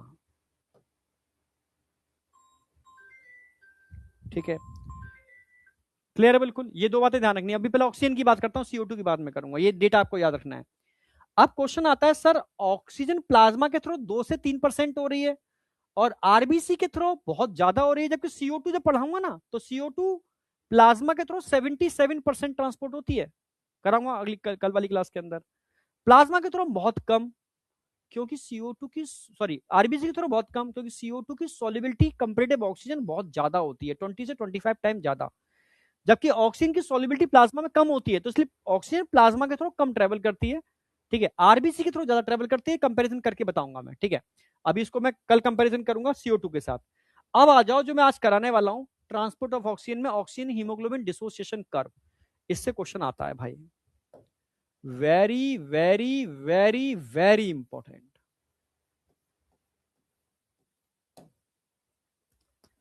देखो oxygen haemoglobin dissociation curve, dissociation क्यों बोलते हैं समझाऊंगा। सिग्मोइड कर्व क्यों बोलते हैं, क्योंकि एस शेप होता है, एस शेप कर्व को हम सिग्मोइड कर्व बोलते हैं। कहीं भी टर्म आ गया सिग्मोइड, सिग्मोइड का मतलब होता है एस शेप।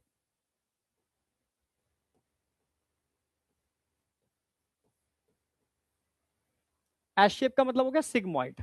ठीक है, और साइंटिस्ट थे bore, so it is called Bohr effect. मैं समझाता हूं, पहला क्वेश्चन तो ये आएगा, ये कर्व किस किस के बीच में ड्रॉ होता है, तो percentage saturation of haemoglobin with oxygen और पार्शियल प्रेशर ऑफ ऑक्सीजन। मैं लिख भी दे रहा हूं,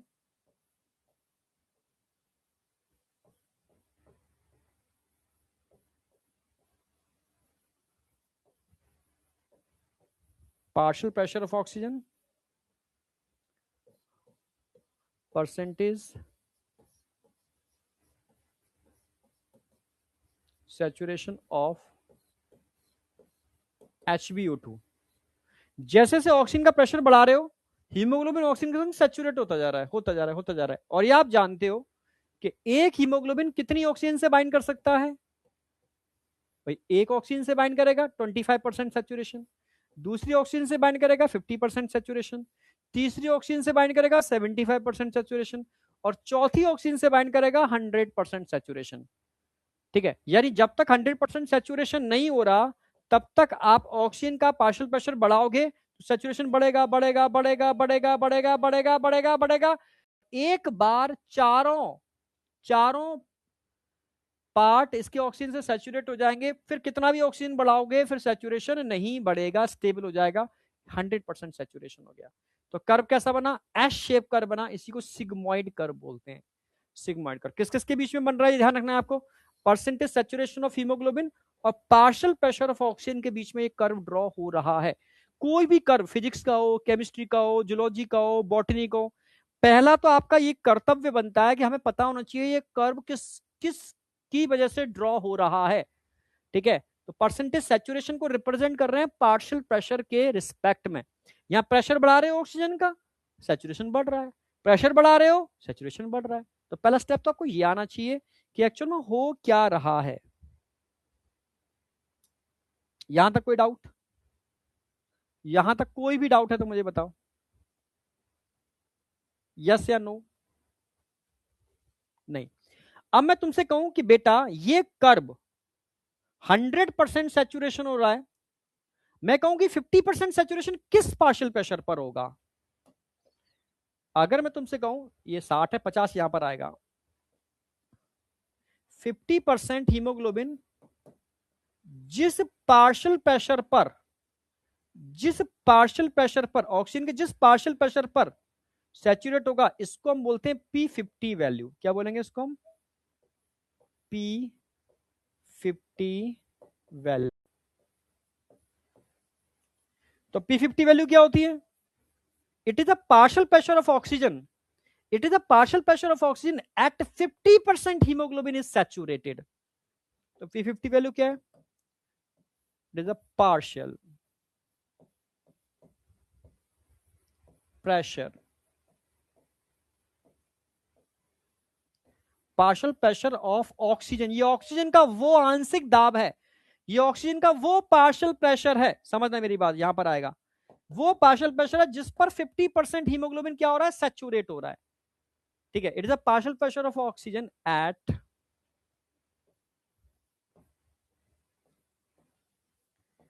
50% हीमोग्लोबिन इज सैचुरेटेड।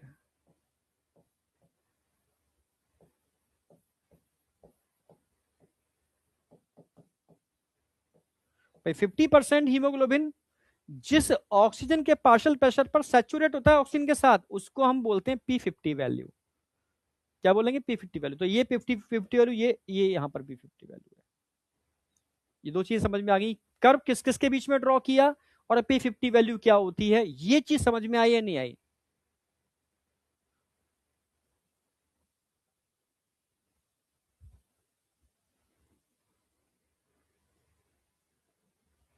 अब मुझे बताओ।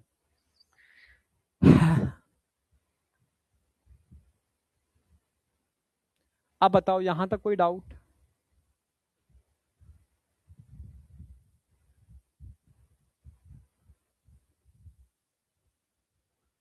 अमन कुमार सिंह, ह्यूमन फिजियोलॉजी कब तक एंड होगी? तू ये देख, ये सोच।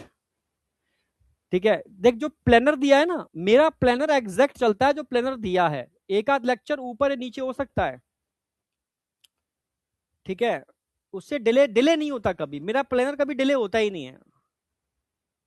जो प्लानर दे रखा है उसमें देख लो मेरी कब एंड डेट है, समझ जाओगे। क्योंकि छुट्टियां भी उसमें मेंशन है, कौन कौन छुट्टियां कितनी पड़ेंगी, दिवाली आएगी जो भी आएगी, तो उसके हिसाब से तुम एंड डेट भी देख सकते हो, मेरा पूरा सिलेबस कब एंड होगा, डेट क्या आ रही है एग्जैक्ट, वही सब चीजें आएंगी। इसमें कोई डाउट है किसी को? Okay sir, BMS no doubt.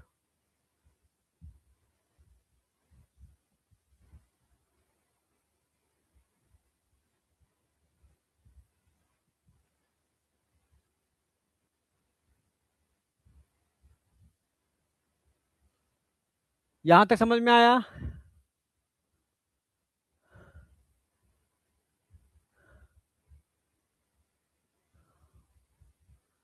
4 बार रिवाइज नहीं, मैं बहुत बार रिवाइज कराऊंगा। तुम अगर मेरे को समझो ना, तो एनसीईआरटी से रिवीजन चल रहा है आपका, रोज पर डे रिवीजन कराता हूँ, वो अलग ही है। ठीक है, अभी आगे देखना, कई स्ट्रेटजी लेकर के आऊंगा, उसमें रिवीजन होगा, और फिर लास्ट में एक रिवीजन हम कराते ही हैं। चलो,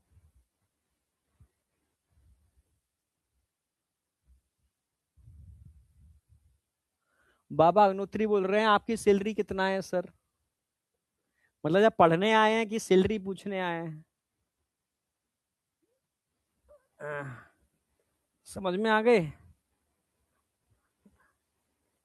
चलो आ जाओ यहाँ पर, क्या बताएं यार, तुम लोग कहाँ हो, क्या कर रहे हो, कहाँ डाइवर्टेड हो?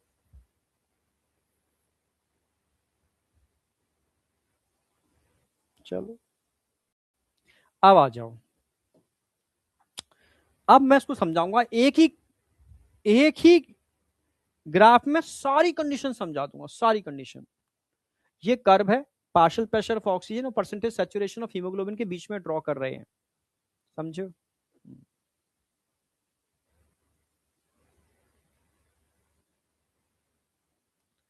आज 10 तक है या नहीं? आज 10 तक होगा बेटा। हाँ, कल एक्चुअल में 2 बैच हो गए थे, कमर में बहुत पेन था, तो अभी 10 तक, और एक्चुअल में 10 तक मैं पूरा रेस्पिरेशन 10 तक 3 लेक्चर में कराऊंगा ना, तो एक हफ्ते में 3 ही क्लास मिलती हैं, तो वहां लगातार क्लास लेने के लिए मेरे पास ऑप्शन ही नहीं है।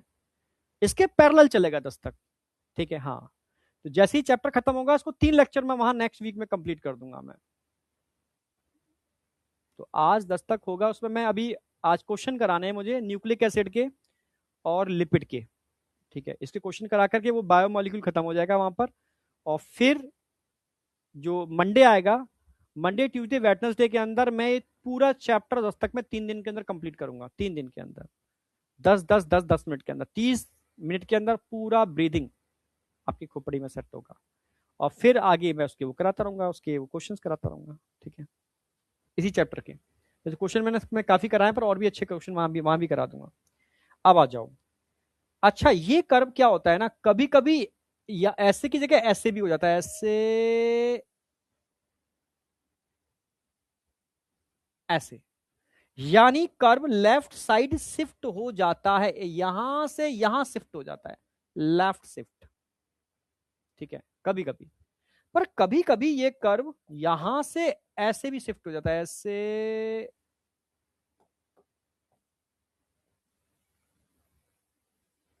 ऐसे भी शिफ्ट हो जाता है, राइट शिफ्ट, इसको राइट शिफ्ट कहते हैं। जब कर्व राइट शिफ्ट होता है ना,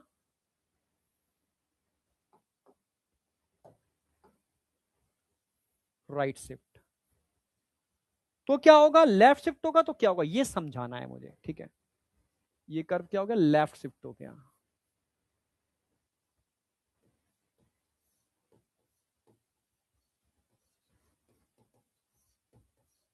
वो कौन कौन से फैक्टर हैं जो उस कर्व को लेफ्ट शिफ्ट करते हैं, और किन साइंटिस्ट ने ये वाली बात की थी, वो कौन कौन से फैक्टर हैं जो उस कर्व को राइट शिफ्ट करते हैं।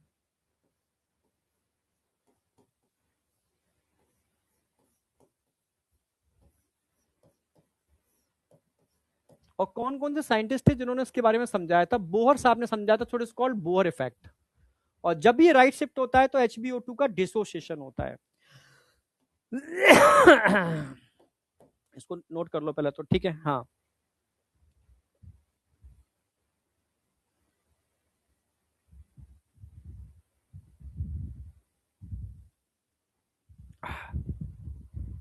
नोट करो उसको फटाफट।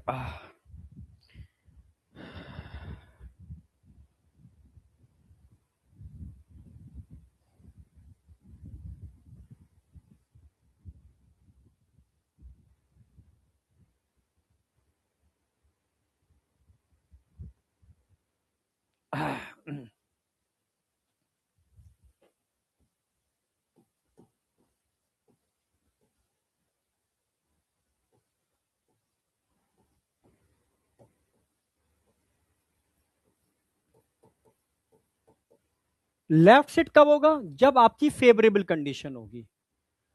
फेवरेबल कंडीशन होगी तो हमेशा क्या होगा, HBO2 का एसोसिएशन होगा, डिसोसिएशन जुड़ेंगे।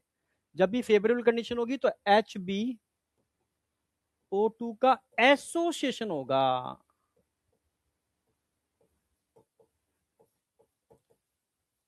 और ये वाली बात किसने बताई थी, एक साइंटिस्ट थे हेल्डेन, सो it is called हेल्डेन effect.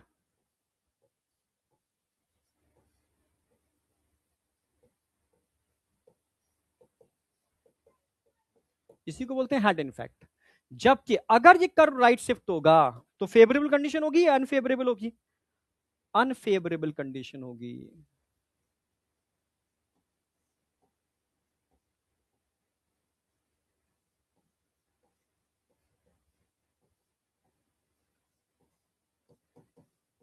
Unfavourable condition होगी। इस समय HBO2 का एसोसिएशन होगा, डिसोसिएशन, भाई अनफेवरेबल कंडीशन में मिल ही नहीं सकते कभी। HBO2 का डिसोसिएशन होगा, तभी तो उसको डिसोसिएशन कर बोलते हैं। और ये वाली बात किसने बोली थी, अभी बताया मैंने, क्या बोलते हैं उसको, Bohr effect, so it is called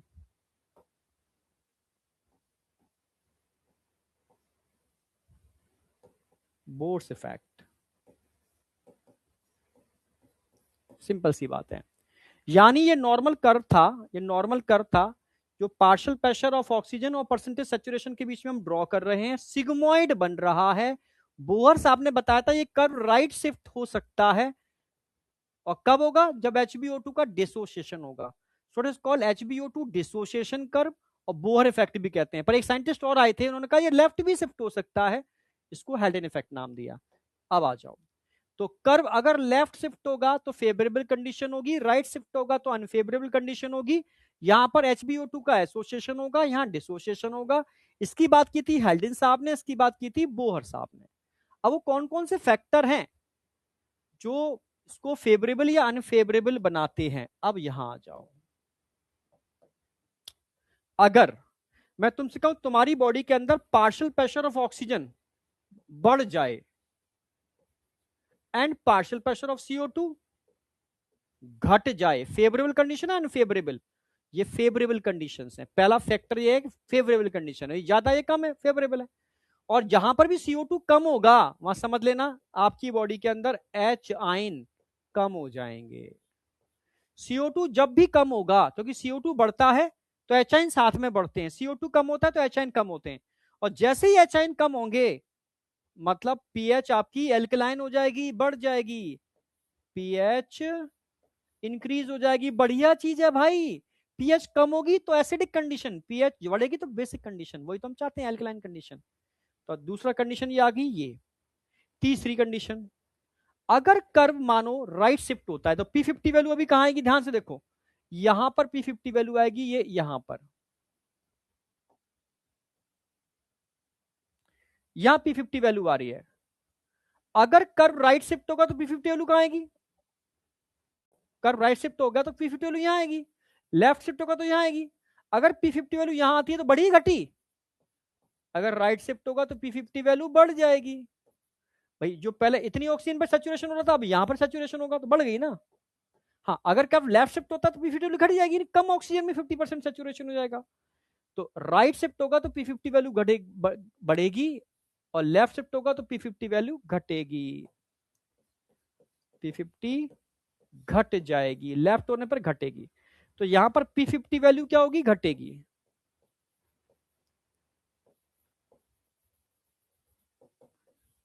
अगर घटेगी मतलब लेफ्ट शिफ्ट हो रहा है, बढ़ेगी मतलब राइट शिफ्ट हो रहा है। अच्छा, अगला बताओ, टेम्परेचर का कोई इफेक्ट पड़ता है, पड़ता है।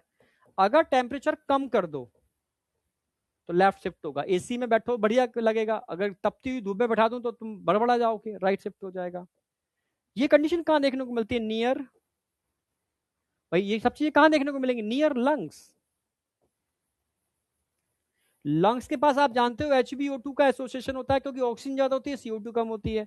ये एप्लीकेबल होता है वहां P50 वैल्यू कम हो जाती है, टेम्परेचर कम होता है लंग्स के पास, जब टिश्यू के पास सारी साइकिलें चल रही होती हैं टेम्परेचर ज्यादा होता है, नियर लंग्स। इसका उल्टा कर दो, ठीक है, जस्ट उल्टा कर दो, यहां पर पार्शियल प्रेशर ऑफ ऑक्सीजन कम होगा, इसकी वजह से पार्शियल प्रेशर ऑफ CO2 बढ़ जाएगा, और जहां CO2 का प्रेशर बढ़ता है वहां आप जानते हो H आयन कंसंट्रेशन बढ़ जाएगा, और H आयन बढ़ने से क्या होगा, पीएच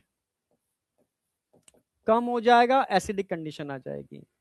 और ऐसा कहां होगा भाई, P50 वैल्यू का यहां पर क्या हो जाएगी, P50 वैल्यू बढ़ जाएगी, टेम्परेचर ज्यादा होगा क्योंकि टिश्यू के पास BMR साइकिलें ज्यादा चलती है तो टेम्परेचर बढ़ जाएगा। और नियर टिश्यू, ये सारी कंडीशन टिश्यू के पास देखने, अब सारे क्वेश्चन आपके मात्र से सॉल्व हो जाने हैं, कोई चीज रटने की नहीं है। Favourable unfavourable, association dissociation, हेल्डन effect, Bohr effect. यहां पर भाई ऑक्सीजन ज्यादा होगी तो CO2 कम होगी, CO2 कम होगी तो HN कम होंगे, HN कम होंगे तो पीएच बढ़ जाएगी, अल्कलाइन कंडीशन होगी। P50 तुम्हारे सामने कम हो रही है, टेम्परेचर कम होगा, नियर द लंग्स, जिसका अपोजिट कर दिया मैंने। सारे क्वेश्चन सॉल्व होंगे आपके, एक क्वेश्चन नहीं बचेगा। अब मुझे बताओ, यहां तक समझ में आया नहीं आया?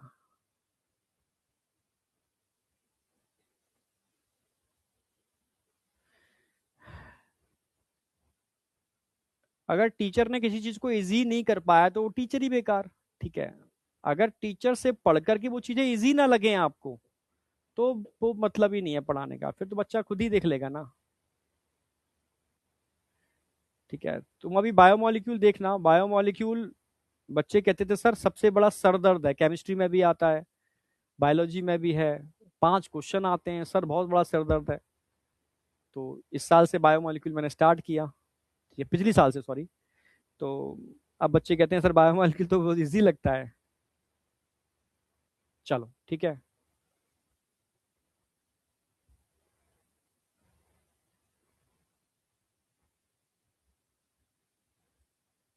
चलो ठीक है, स्टार्ट करते हैं, मतलब एंड करते हैं। आज का हमारा टारगेट पूरा हो गया, यहां तक करा दिया है। कल मैं कराऊंगा ट्रांसपोर्ट ऑफ CO2, ठीक है।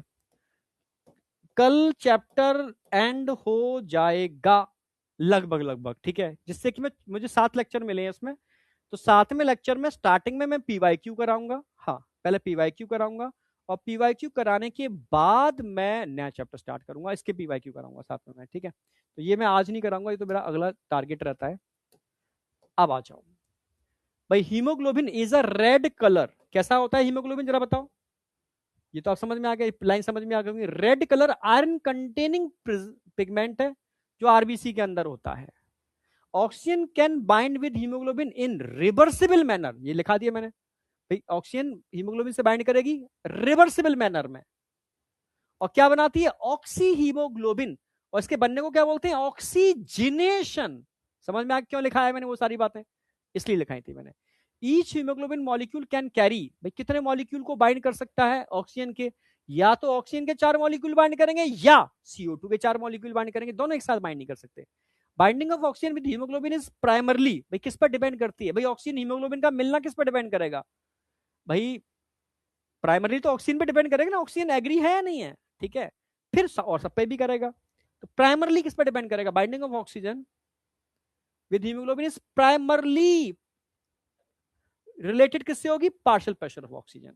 फिर उसके बाद सब पर होगी, मतलब CO2 पर भी डिपेंड होगी, हाइड्रोजन आयन कंसेंट्रेशन पे भी डिपेंड होगी, टेम्परेचर पे भी डिपेंड होगी, ठीक है, अदर फैक्टर पे भी डिपेंड होगी, पर प्राइमरली किस पर डिपेंड होगी, पार्शियल प्रेशर ऑफ ऑक्सीजन पर, ठीक है। Clear, which can be interfere with this binding. Sigmoid curve obtained when thick saturation of hemoglobin with oxygen is plotted against the, ठीक है। अब आ जाओ, दिस कर्व इज कॉल्ड, इसी को बोलते हैं oxygen haemoglobin dissociation curve, and highly useful in studying the effect of factor like, मतलब इन सबकी मैंने आपको बता ही दिया क्या इफेक्ट पड़ता है इन सबका, ऑन बाइंडिंग ऑफ किस पर, ऑन किसकी बाइंडिंग पर, ऑक्सीजन की बाइंडिंग पर, on binding of oxygen with haemoglobin in the alveoli where the is. अब एल्वलाई की अगर मैं बात करूं, एल्वलाई के पास क्या होगा, लंग्स के पास क्या होगा, लंग्स के पास आप जानते हो ऑक्सीजन ज्यादा होगी, CO2 कम होगी, HN कंसेंट्रेशन और टेम्परेचर कम होगा, लंग्स के पास ये सारी कंडीशनें होंगी, ठीक है। जो सारी फेवरेबल कंडीशंस होंगी, ऑल आर फेवरेबल, किसके लिए, फेवरेबल किसके लिए होंगी, ऑक्सी हीमोग्लोबिन फॉर्मेशन के लिए होंगी। जबकि अगर मैं टिश्यू के पास की बात करूं, टिश्यू के पास क्या होगा भाई, टिश्यू के पास लो ऑक्सीजन होगा, हाई CO2 होगा, हाई HN होंगे, ठीक है, और हाई टेम्परेचर होगा। जो कंडीशंस कैसी होंगी, all condition are favourable. Favourable का मतलब है डिसोसिएशन के लिए फेवरेबल होंगी, एसोसिएशन के लिए अनफेवरेबल होंगी, ठीक है, ऑफ ऑक्सीजन, ठीक है, इसके लिए, ठीक है। This clearly indicate that oxygen get bound to haemoglobin in lung surface and get dissociate at the tissue. और ये लास्ट में आ गया, every 100 ml oxygenated blood can deliver around 5 ml of oxygen to tissue under normal physiological condition. अगर यही change कर देता हम कि स्ट्रेनस कंडीशन, एक्सरसाइज के टाइम पर क्या होगा, तो डेटा चेंज हो जाएगा, 5 की जगह क्या हो जाएगा, 15, स्ट्रेनस कंडीशन पे 5 की जगह 15 हो जाएगा। ये कंप्लीट होता है आपका ऑक्सीजन का डिटेल सारा का सारा, कर मैंने करा ही दिया है सारा का सारा। कुछ क्वेश्चंस हैं, मुझे पता था आज क्वेश्चंस कम करा पाऊंगा, टाइम कम है, तो ये क्वेश्चंस तुम खुद करोगे, आज मैं होमवर्क में दे रहा हूँ, ये सारे क्वेश्चंस तुम खुद करोगे, सारे के सारे क्वेश्चंस, ठीक है। अब मैं पूरा ही होमवर्क कर दे रहा हूँ, क्वेश्चन तो काफी है, पर सबको मैं होमवर्क में कन्वर्ट कर रहा हूँ, इन सारे क्वेश्चंस को होमवर्क में कन्वर्ट कर रहा हूँ, तुम कर लोगे आज जिस लेवल का मैंने कराया है। तो ये होमवर्क है आपका, ये सारे क्वेश्चंस आपको करके लाने हैं, ये सारे क्वेश्चंस आपको करके लाने हैं होमवर्क में, ये सारे क्वेश्चंस करके लाने हैं, ये सारे क्वेश्चंस करके लाने हैं, और फिलिंग द ब्लैंक्स भी मैंने ऐड कर दिए हैं, ये भी आपको करने हैं क्योंकि इस बार फिलिंग द ब्लैंक्स बहुत सारे आए थे। ये सारे क्वेश्चंस आपको करने हैं होमवर्क में, ठीक है। और नीट एडवांस जिनके पास आ चुकी है, चलो आज नहीं, तो आज तुम इतना करो, कल मैं खत्म हो जाता है चैप्टर में, थोड़ा सा एंड होगा, तो कल मैं नीट एडवांस के क्वेश्चन आपको दूंगा क्या क्या करने हैं, और पैरेलल क्वेश्चन आपके नीट एडवांस के पर डे दिया करूंगा कि आज तुम्हें इतने करने हैं, जितना मैं टारगेट दूं, होमवर्क दूं, उतना आपको करना है। वो मैं रिटर्न में होमवर्क दूंगा आपको, तो तुम्हारे अंदर वो आएगा कि हाँ सर इतना तो मुझे करना ही है, जो होमवर्क मिला है वो तो मुझे करना ही है, क्योंकि बचपन में आदत डालनी है कि यार जो होमवर्क मिला है वो तो करना है, एडिशनल एफर्ट जो मारना है मार लो, पर जितना मैं कहूंगा उतना आपको करना है, ठीक है। Thank you, all the best, मिलते हैं कल सेम टाइम 1 बजे ही वही, ठीक है। तो 1 से 3 के बीच में मैं काफी करा दूंगा कल, और चैप्टर तुम्हारा एंड हो, लगभग एंड हो जाएगा, ठीक है, एंड ही होगा।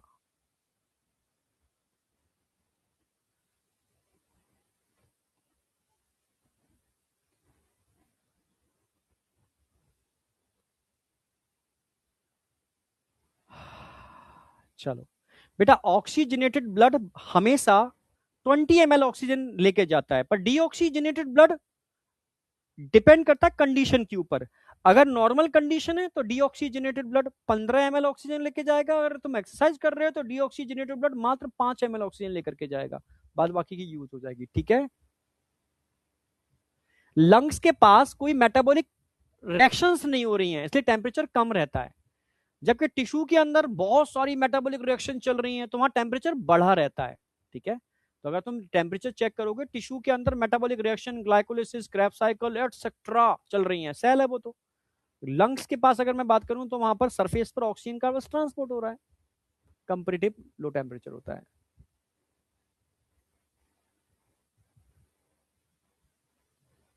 नीट एडवांस और डोपा बेटा दो सेपरेट बुक है, दोनों का मतलब कलेक्शन अल्टीमेट कलेक्शन है। ठीक है। आपको दोनों ही लगानी होंगी, ध्यान रख लो। ठीक है।